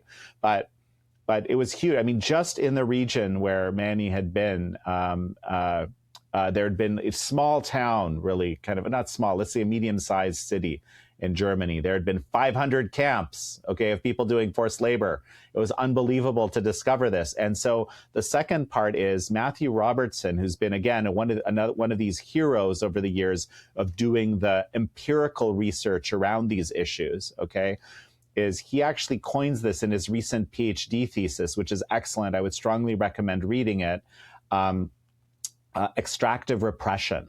Okay, and this is the Germans did, right? And at that sorting station in Auschwitz, right, you had, if you had gold filling, or I guess that happened after where they would pull those, right? But they would take all of their, because people would come, they didn't realize they're going to their deaths. They thought they're being relocated somewhere. So they'd bring all their possessions, and then all of those sort of possessions would go, I believe it was called the Canada Pavilion. I can't remember I think it was why that is. It was nicknamed Canada because Jews who were not killed outright were given various jobs, and the ruthless logic of the camps involved Jews doing much of the ghastly work on threat of death if they didn't. So the extracting of fillings from cadavers and the like, the emptying of gas chambers. This was done by people right, the Sonderkommando, as they were called. The Sonderkommando, right? Yeah, meaning special detail. And those people were worked to death. And at the point that they were no longer productive because of the horrible conditions that they were working in, they were killed, often with cruelty, special cruelty, like the Sonderkommando were forced to race each other in a foot race to see who was going to die and be replaced. And then the newly recruited Sonderkommando, the worst job in the history of humanity, I think, their first job was to deal with the body of their immediate predecessor so that they sort of experienced their own ultimate fate on their entry into this horrible thing. But the detail that sorted the belongings of the Jews who were exterminated was called Canada because it was a comparatively easy. It wasn't the wet work. It was, sorting people's clothing and other worldly possessions. So anyway, I think Canada was like this mythological place in which it was nice. That was the idea, that you were a slave, but in Canada. Well, with this extractive repression idea, it's actually really fascinating that another thing I realized in the process of writing this book, I had interviewed this amazing scholar at Stanford named Chenggang Xu.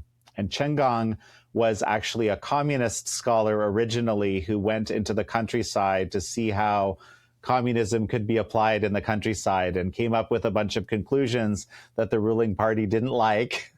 So he went to jail for a long time. Was one of these types of people who got to understand communism viscerally, after having been liked it originally.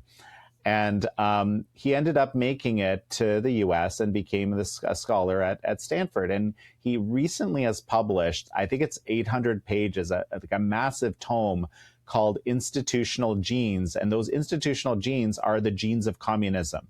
Okay, it's a fascinating work which I haven't read in its entirety. It's a very kind of a deep study of his life's work.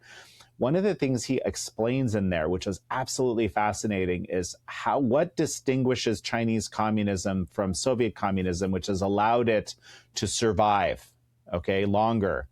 And he calls this phenomenon or this approach RAT, regionally administered totalitarianism. Okay. And this is fascinating because it actually the moment he kind of explained his theory to me on American thought leaders, I saw directly how this would work with the organ industry. And so this actually played importantly into the book.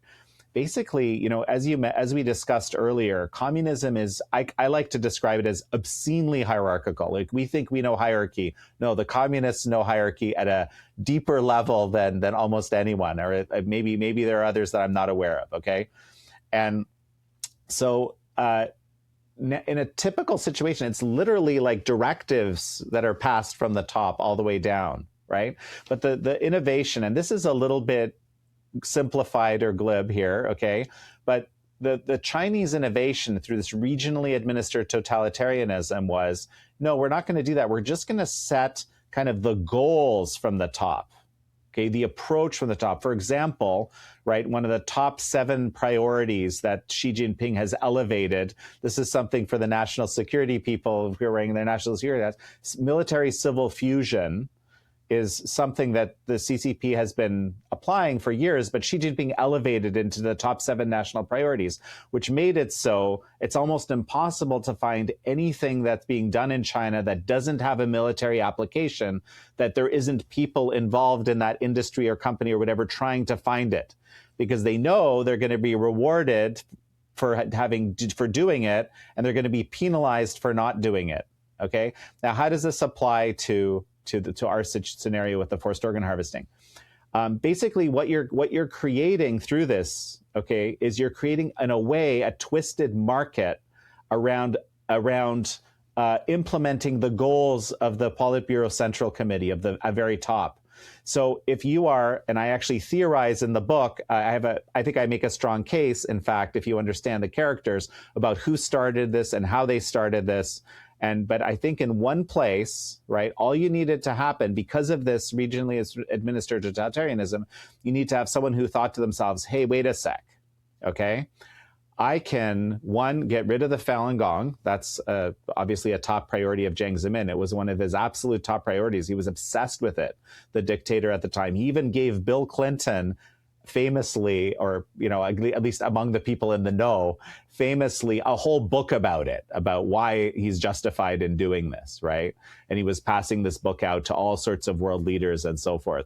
So one. Number two, you know, make money. It's always a big thing, right? To be rich, to be glorious. That was all the way back from Deng Xiaoping, right? And the third part is grow the transplant industry, and that was actually that was one of their priorities. That was a named priority. Right. And so now someone thought to themselves, wait a second, I can do all of this at once, right? And all that needed to happen is for them to actually implement that and show the proof of concept and show we're eradicating Falun Gong, we're making money. Of course, we get a nice graft on the side from that money, I might add. That's something I didn't mention yet, right? And we're building the transplant industry. And that's how you get the geometric growth of the transplant industry at the beginning, because everybody that's watching this province now, right, Liaoning, let's say, right, everyone that's that's my theory, right, or pardon me, that's my hypothesis. Bingo. You've brainwashed me successfully now. Okay, so I have cleansed your brain of bad brainwashing done by others. That's right. So, but all you needed to do is for that to be quote unquote working. And now everybody else either gets in on the game or gets penalized, okay?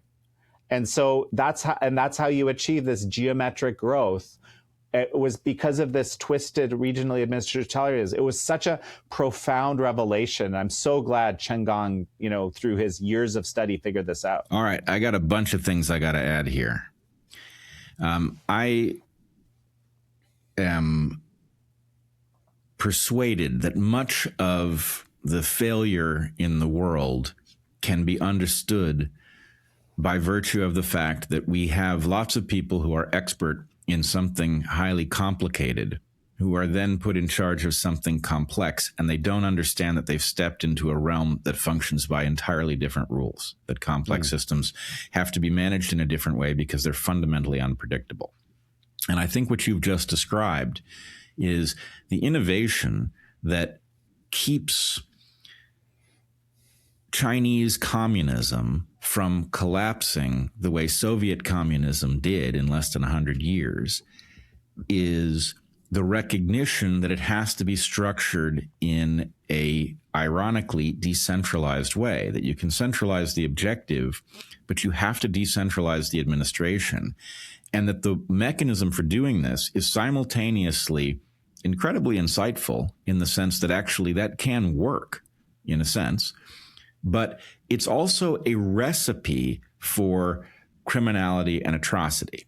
And I would just point out that the structure is not unlike what happened at Enron, where the people at the top realized that all they had to do was tell the people below them, bring me a profit on paper.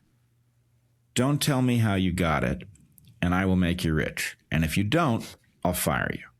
And the point is, everybody then starts innovating the crimes below you. You don't necessarily know what's going on. You don't even want to know what's going on because you don't want to go to jail. And so the point is, it gets the value accomplished. In this case, in the case of Enron, the value was we want the stock price to go up, right? We don't care if we're hollowing out the company to do it. We want the stock price to go up. And so whatever shenanigans you come up with, that's between you and you. Just bring us a profit on paper.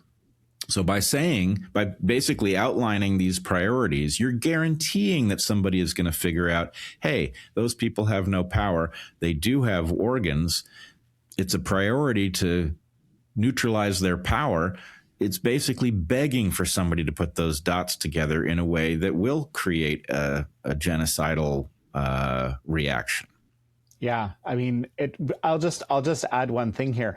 I don't think it can be successful in the long term because, for the best that we can see, or the best that I've been able to glean, the major reason why the CCP continues to stay alive today is massive infusion of U.S. money, technology, IP, goodwill. I mean, it's still continuing to this day, although it's, that big structure is starting to shift, right?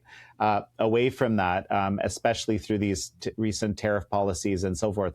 But which actually, I am no authority on Chinese history, but I believe the following thing is true.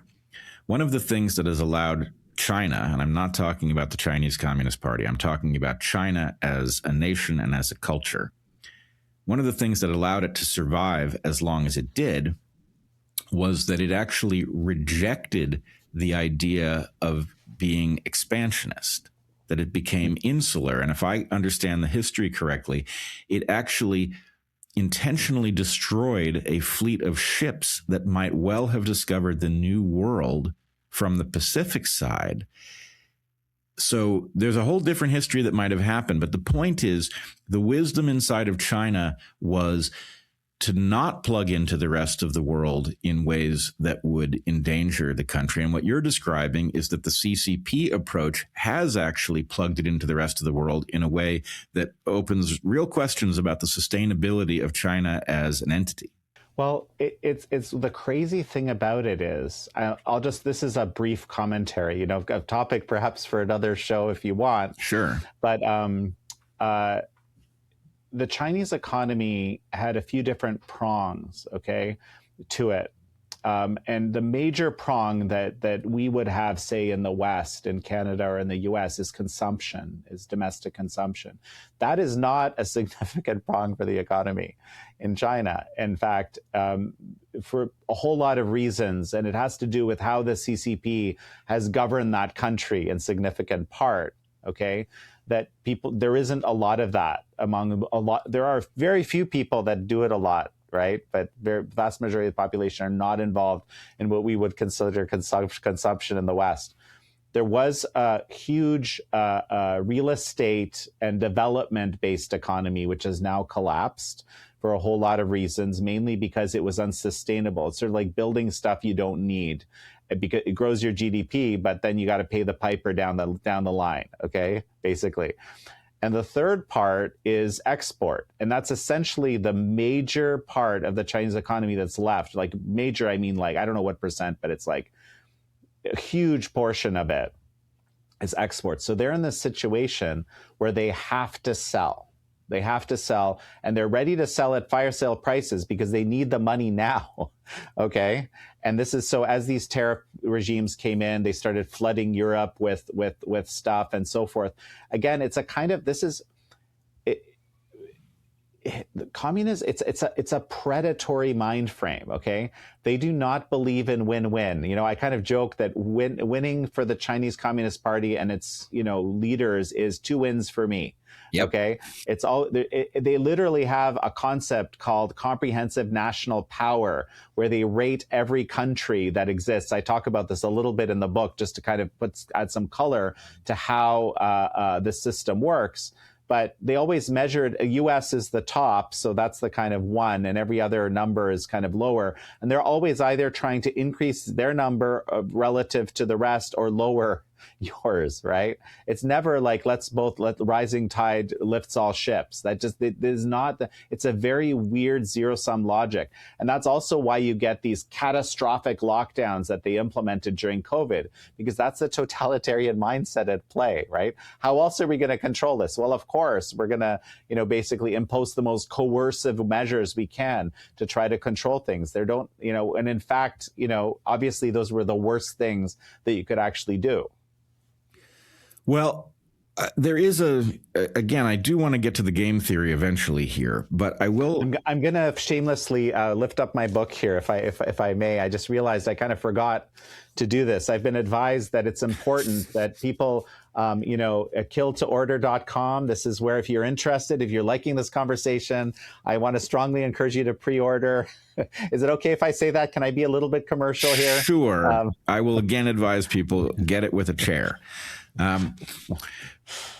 So there's something about the logic of communism. The explicit logic of communism is from each according to his ability to each according to his need. There is something about the particular story you tell about organ harvesting that is a perversion of this. It's a transfer of health rather than wealth. And the idea is, if you have a healthy organ, but we don't like you, and somebody else needs an organ, and they have money that will enrich us and make us more powerful, then they are entitled to your organ. It's the natural logic of things. So you have this, brutal utilitarian logic in play underneath this system. But I would also point out, I don't want to give the West a pass here, because I think our elites feel the same way. They actually are quite willing to tyrannize us, and they, of course, would imagine that the organ is better spent on them, right? The purchaser of such an organ is going to make the same kind of calculation about its value. And while it's not exactly communist, it does have this element of, well, I'm entitled to it because I need it and I'm powerful. And therefore, what's the problem? Well, so the epitome of what you're talking about, I'm going to take it back to China for a moment, but I'm happy to explore here with you, okay, is, again, so many things I learned during the writing of this book. Do you remember there was this hot mic moment between Xi Jinping, Vladimir Putin, and Kim Jong-un walking in Tiananmen Square? Did you catch that?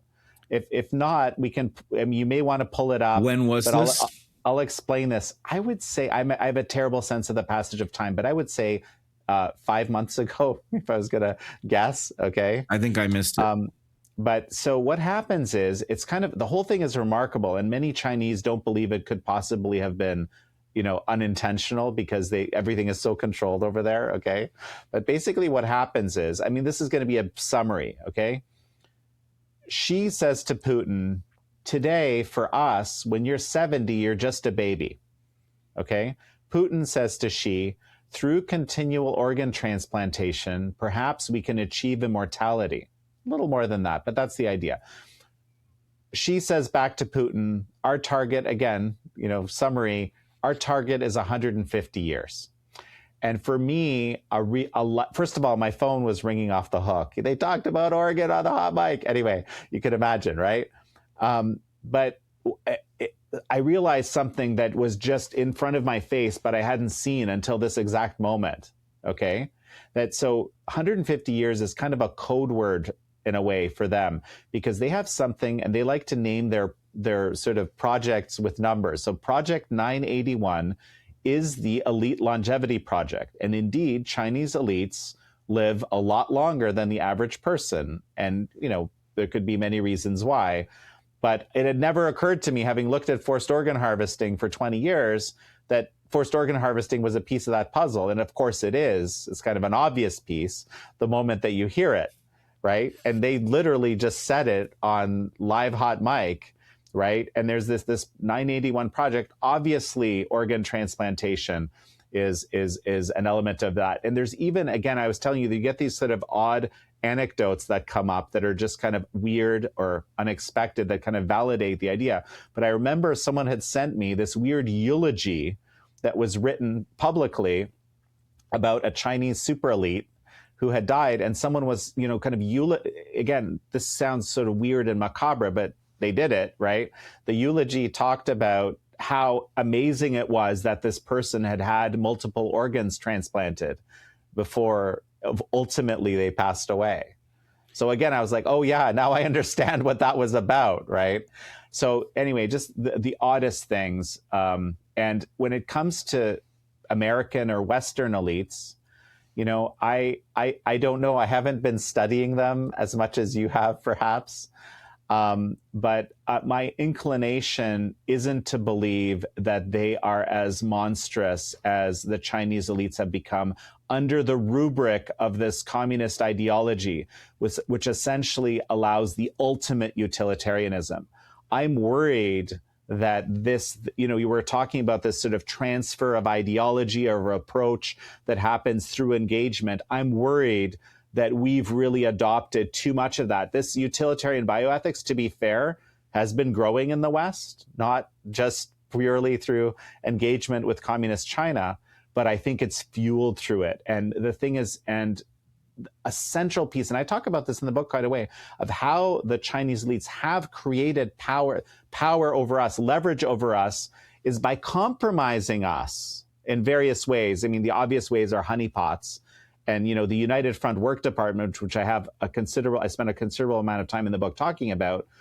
I mean, the last I know, it was a $40 billion budget to compromise people. Like literally, it's like a ministry of the Chinese government designed to do that, right? But the best way to do it is you get them in bed with you. Hey, I'll set up a transplant for you in 2 weeks.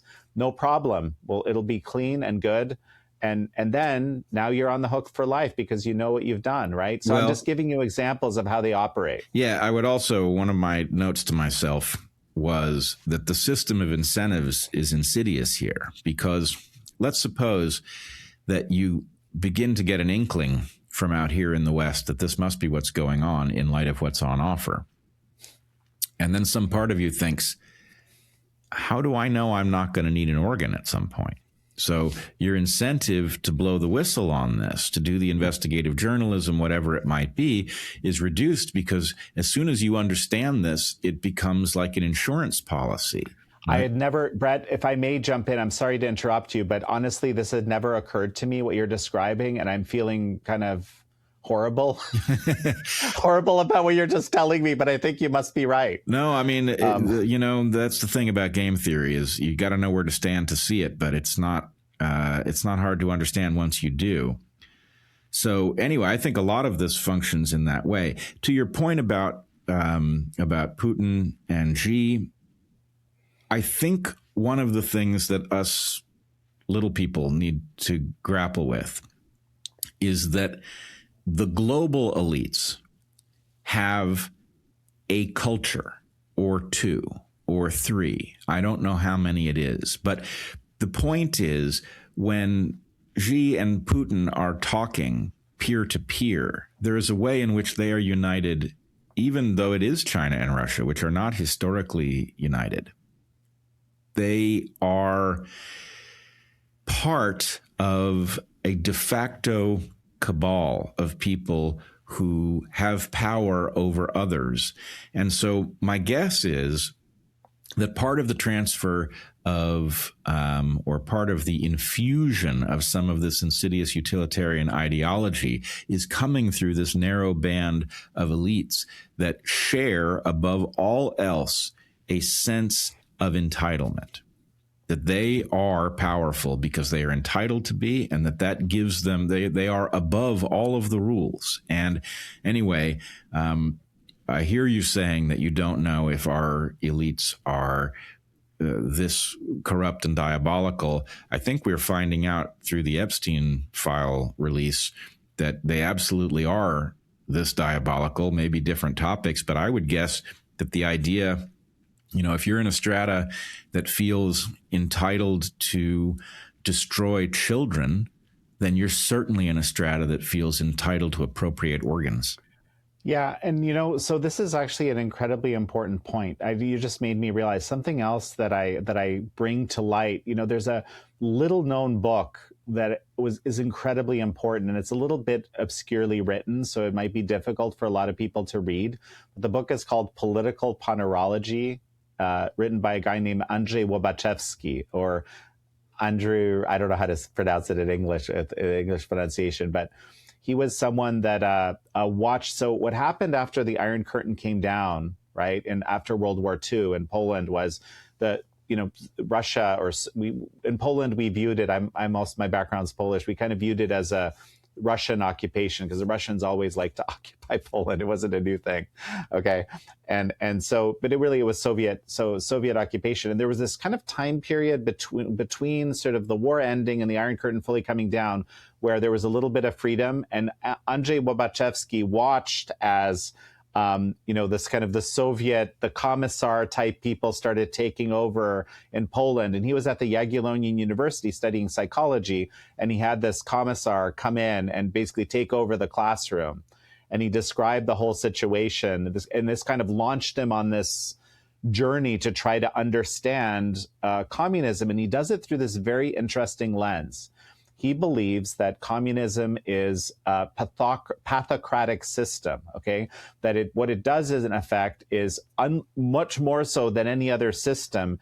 It allows people who have these antisocial personality disorder or cluster B traits or whatever to basically rise to the top, which is another reason why you have this situation that you get mass atrocities always in communist systems, aside from the utilitarian bioethics ideology. It's sort of like pathocracy plus utilitarian bioethics together leads to, mass atrocity or something like that. Well, I would push back in one way. Mm-hmm. I think all power systems have this defect for a fairly simple reason.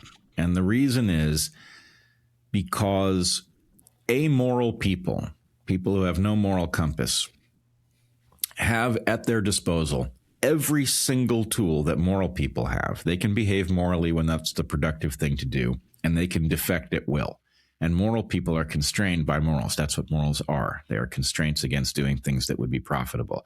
So all systems have this tendency for people who are unconstrained to rise above others. The only system that corrects for this properly is a system with a strong democratic component, where you actually are empowered to discover the criminality of the people who rule over you, to throw them out and replace them with better people. How well does it work? Not well, but better than anything else. But the sad part is that our democracy has been hollowed out.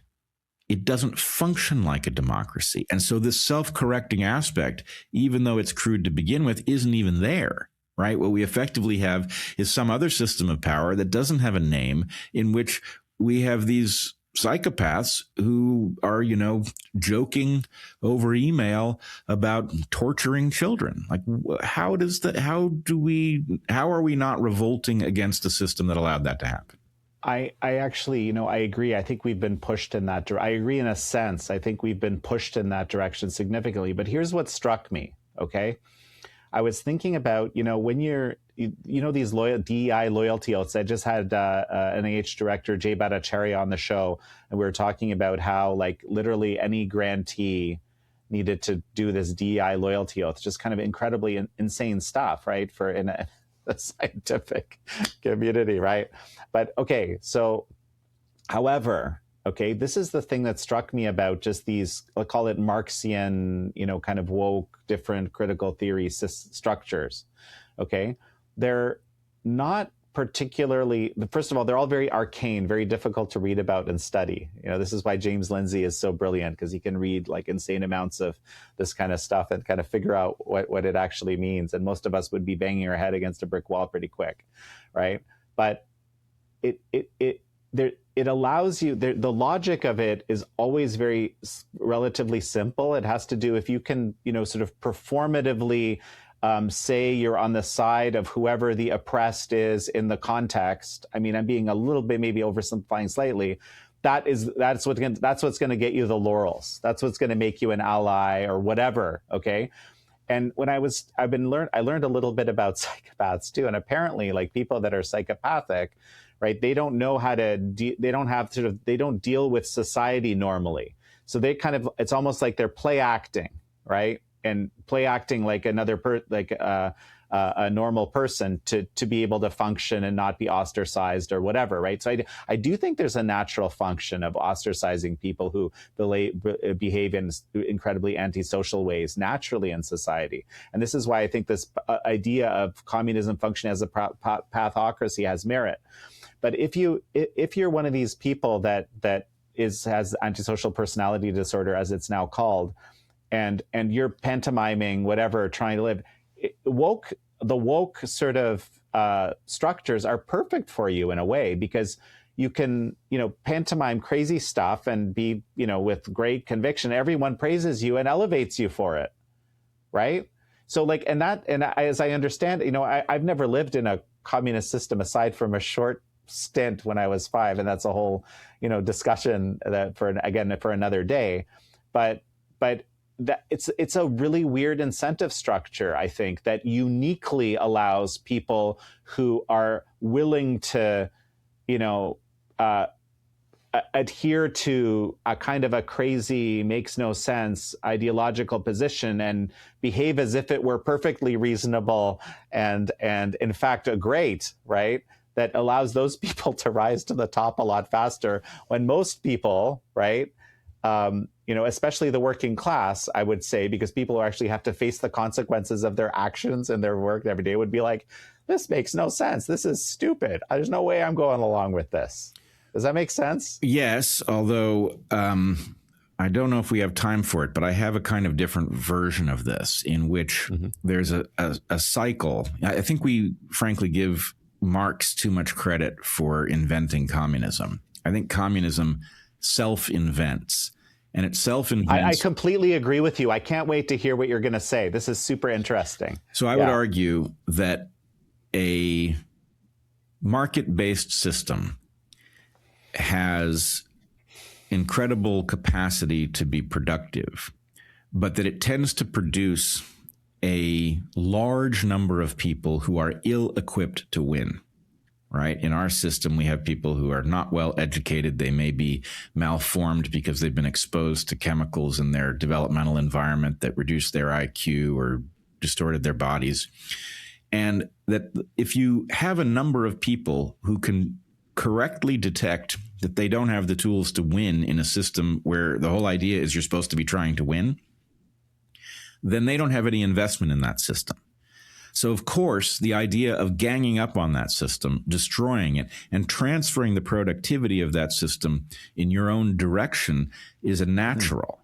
And I will say that the outgrowth of that thought is that those who favor the market system, and I am among them, I believe that a market-based system, markets are the best tool we have ever discovered for figuring out how to do things.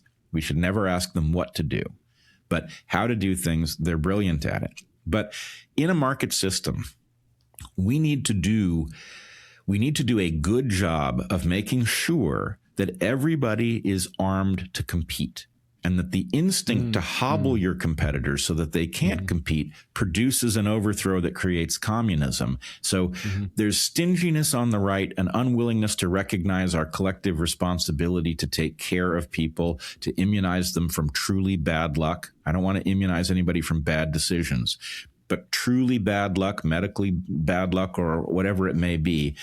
Those are things that we should collectively take care of because it's in our enlightened self-interest to do it. If you want to preserve the market economy, you have to preserve it against the communist overthrow that inevitably happens if too many people detect that they have no stake in the future of the system. What's just jumping to my mind, right, is I think I've read a whole bunch of research over the last however many years that kind of helps us understand what those basic building blocks are. Right, of the success sequence, I believe it's called, for example, right? If you follow the success sequence in life, it doesn't matter how poor you were at the beginning, your likelihood of doing really well in life is very high.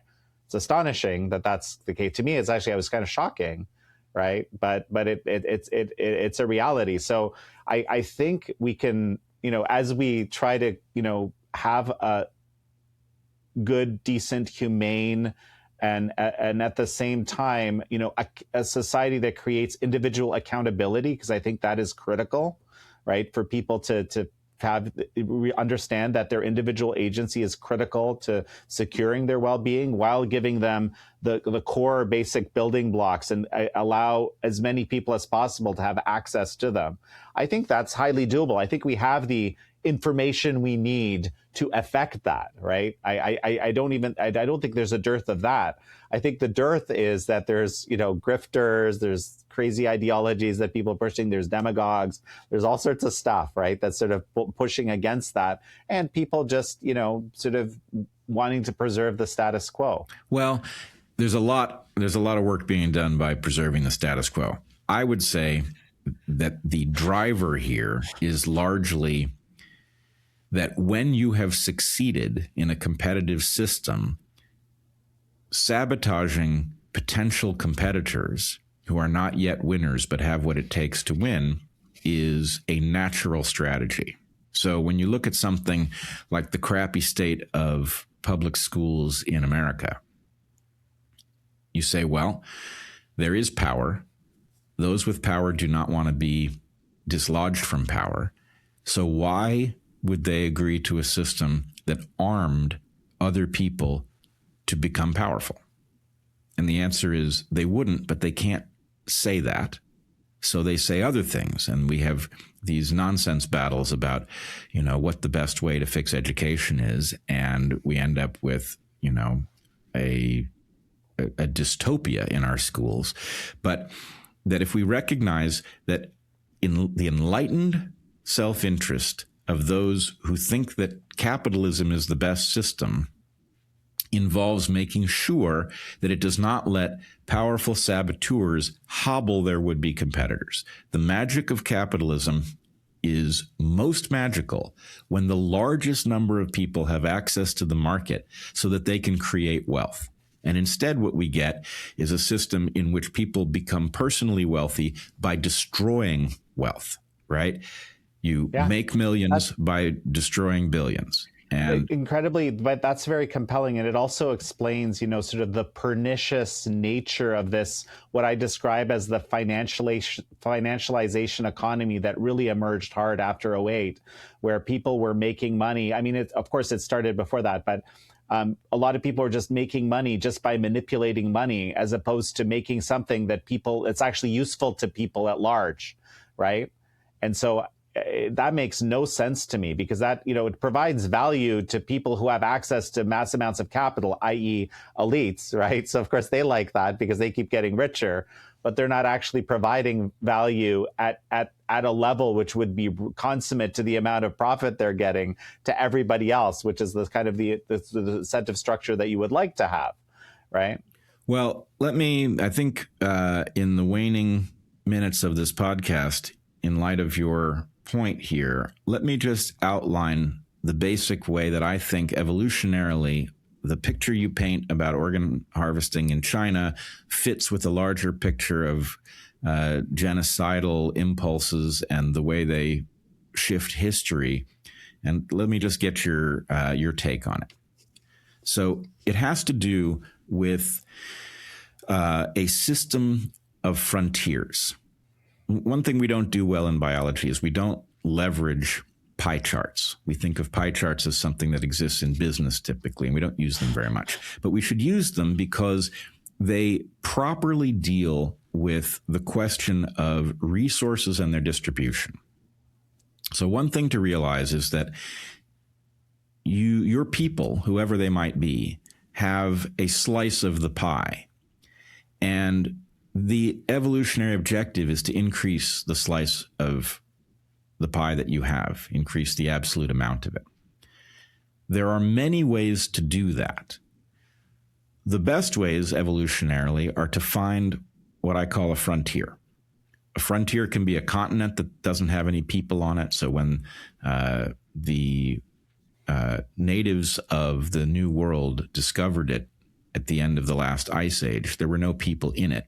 And a population that was literally a few thousand people at most grew into a population of something like 50 to 100 million people before Cristobal Colon rediscovered the New World from Europe. So that's a massive growth in a population, a huge increase in the slice of pie for that tiny little population that grew into 50 to 100 million. That's a geographic frontier. You can also do it on a technological frontier.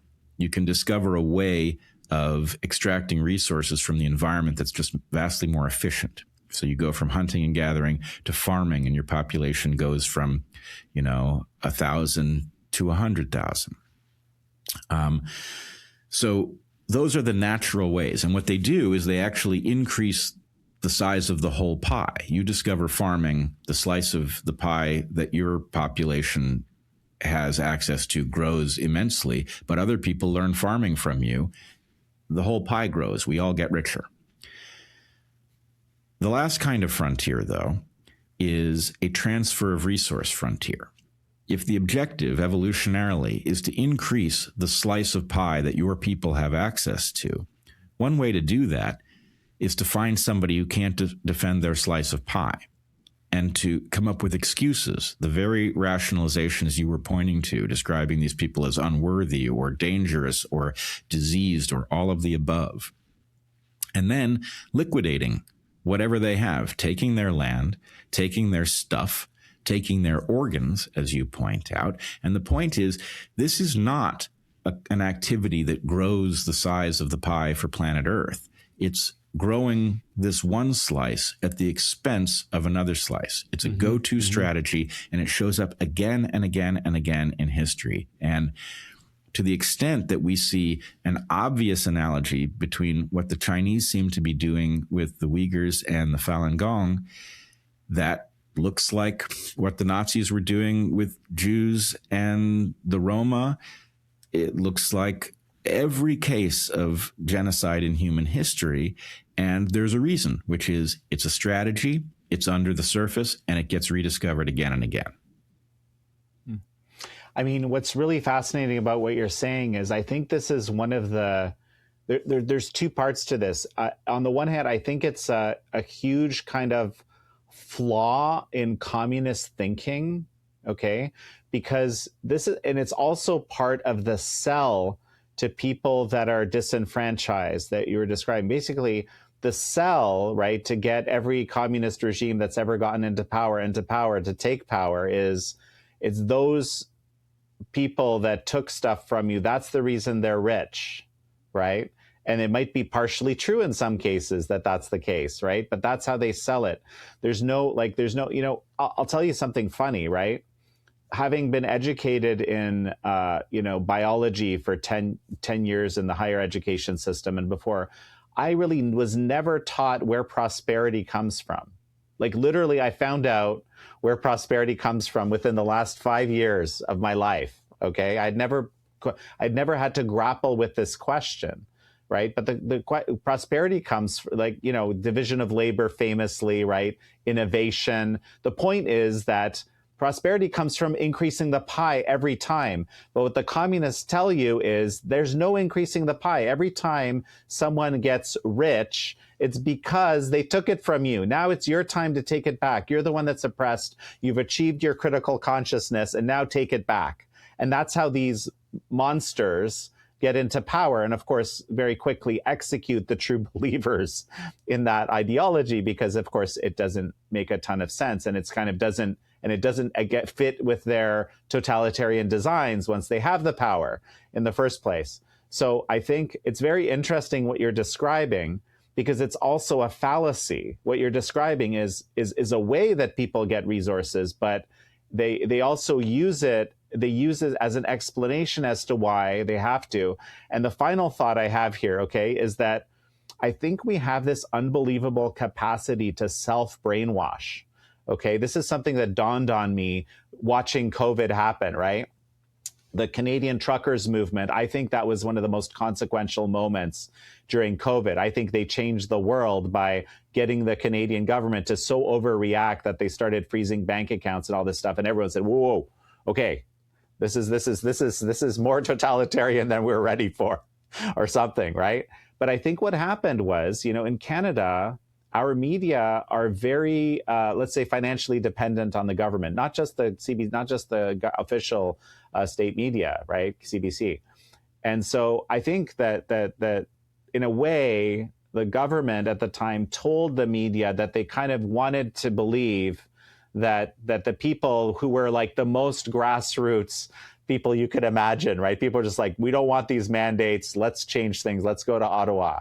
I know people who were there. I know people who were journalists, had been embedded in there. It was astonishingly grassroots, okay, compared to any movement I've ever come across, okay?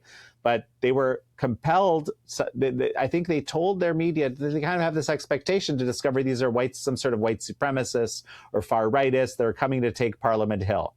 Okay, and then these media just kind of obliged them in a way, you know, by reporting that way, despite the reality. Again, they're not truth-seeking media, many of them. They're these, what I described earlier as activist journalists, right?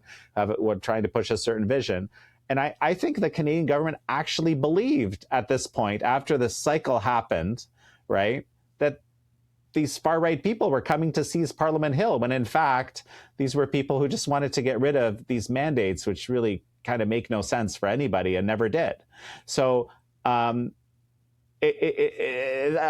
crazy reality, right? So now if you're living in a communist system, there's some portion of people that are self-brainwashing themselves into believing in this zero-sum view of the world, which is obviously unbelievably destructive and can never lend itself ultimately to prosperity because, well, prosperity isn't zero-sum. You can't achieve it in a zero-sum world. All you can do is take it from people. There's only so much. Whereas here you have people innovating. Here you have people who are creating this division of labor, which, again, the rising tide lifts all ships, right? I think you and I have experienced, as part of the health freedom movement, exactly how the self-delusion works.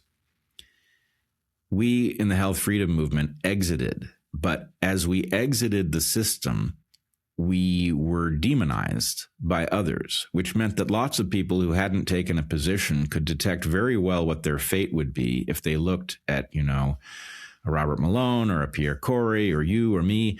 And once they realize, well, I could, you know, do my own research and see what's there, but what will my fate be? It will not be good. So the point is, they can't stand the cognitive dissonance. They don't want to lie because it doesn't feel good. So the way to not lie is to accept the prepackaged nonsense that they were being fed, because that explains their behavior. So all they have to do is convince you that they believe it. And then we don't see a moral compromise. We see, why are you so confused? How are you not seeing the evidence? It's right in front of you. But the answer is, this isn't about the evidence. This is about me trying to convince you that I actually think this is true so that you will understand why I'm treating you like a crazy person. Fascinating. I had never known. I mean, I've never thought of it that way, Bret, to be perfectly honest. You know, this is you know, perhaps you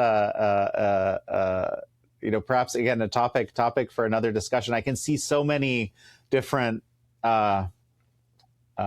vantage points to this. Okay, what you just described, absolutely fascinating. Yeah, well, I look forward to a future discussion.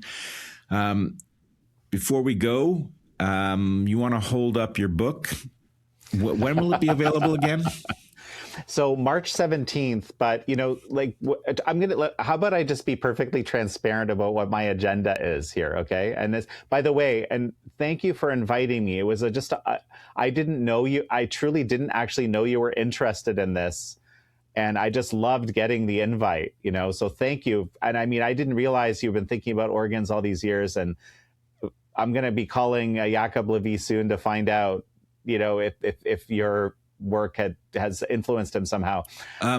Before you go on, let me just say, all of the game theory and the particulars of the story of organ harvesting in China and the logic of genocide and pie charts and all of that, take that lens and start looking at Canada with its medically assisted suicide, and you can figure out where this is going in a hurry, right? You're looking at the beginning of something utterly ghastly, and it will have a particular Canadian flavor.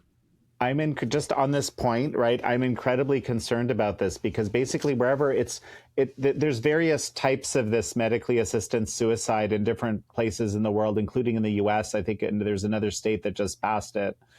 But it's where it's a medical billing code where it sort of explodes. And that's what happened in Netherlands and in Canada.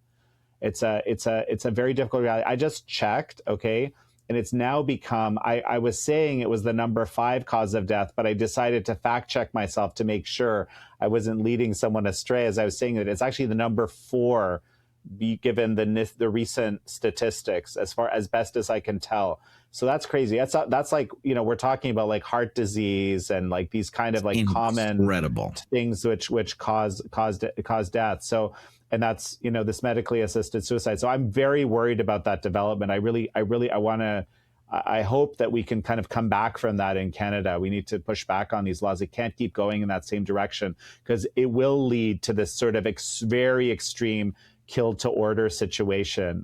I completely think that. I mean, you can just see it, right? Oh, on the one hand, many of us believe you have a right not to suffer, that nobody can force you to suffer if your life is unbearable. But, most people who commit suicide are taking a permanent solution to a temporary problem. So the whole idea of turning this into a governmentally sanctioned phenomenon is frightening in its own right. But once you have such a large number of people availing themselves of this, it inevitably leads to that same first step onto the slippery slope of the condemned person in China. Well, what's the harm if the person's going to die anyway? And then it gets to the question of what kind of incentives will be given to people and what kind of propaganda will induce them to think maybe if I die, my organs will help people. And people 100%. 100%. This is exactly what I was thinking about, because you can imagine, right? Especially with the breakdown of our family structures and that, children not caring as much for the parents as they once did historically and since time immemorial, right? For humanity. You can imagine a situation where a parent, is older, elderly parent living alone, not having a lot of interaction, and then is being given an advertising, essentially propaganda that says, hey, listen, you can actually make a difference. Like there's people that need organs. You're not really making much of a difference now. Why don't you make a real difference and help these people? And it kind of almost sounds compelling, doesn't it? Right? Yes, and you can imagine the guilt that will be created in people who actually just want to live out their lives as they are fully entitled to do, and, thinking that they are being selfish in wanting to live their own life. I mean, this becomes ghastly so quickly. The metaphor of slippery slope is apt because it takes almost nothing once you begin to go down this road for the utilitarianism to lead you into madness. 100%. Well, okay, so yeah, my agenda. Yes. My agenda, I want to try, the idea is this issue, so it's so macabre and crazy. Like that for most of my life, I really couldn't even talk to people about it terribly effectively because people would just kind of clue out in the middle of the conversation, like they didn't really want to know. And I was sympathetic to that, by the way, because it is very extreme. But something, and I think it might be COVID, to be perfectly honest, but possibly other things, possibly Epstein files more recently. I've been thinking about that a bit, actually. Is that people seem to be now more ready than ever to understand that this is real, that this is something that's happening. And there's a whole lot of things that we can do to, at the very least, stop our own complicity, but even stop some of the scale of it that it's happening in China right now from happening. So my goal is to make this thing a bestseller, knock the pre-orders out of the park, let millions more people realize that this is even real, because that's been the hardest part all these years. It's just such a, and of course the Chinese regime always says that this is just all propaganda and you're against us and how dare you. And as I mentioned before, never provided any evidence at all that it's actually not happening. I think we have to, I think it's the perfect time, and I want to encourage people to participate with us in helping stop this. Yes, well, I think your book is going to be a big success, and I think the careful and sober way you approach it and your obvious decency as a person is going to make a huge difference. Thank you for that. So the book is Killed to Order. You said it's out March 17th. That's right. Available to be pre-ordered now. And you, Jan Jekielek, are findable on American Thought Leaders, the podcast at the Epoch Times. And anyway, I hope people, if they're not familiar with you, will go check those things out and buy your book, and maybe we can raise awareness and turn the situation around. And my main social media is X. I'm there at Jan Jekielek. That's at JanJekielek. And also the book, you can get it, the Amazon link right away, killedtoorder.com. And Bret, this has been just an absolutely wonderful conversation. Thank you so much for it. I mean, really, really wonderful. Yeah, I have appreciated the conversation a great deal too, and I always appreciate your insight and humanity. So, Jan Jekielek, thanks for joining me on DarkHorse.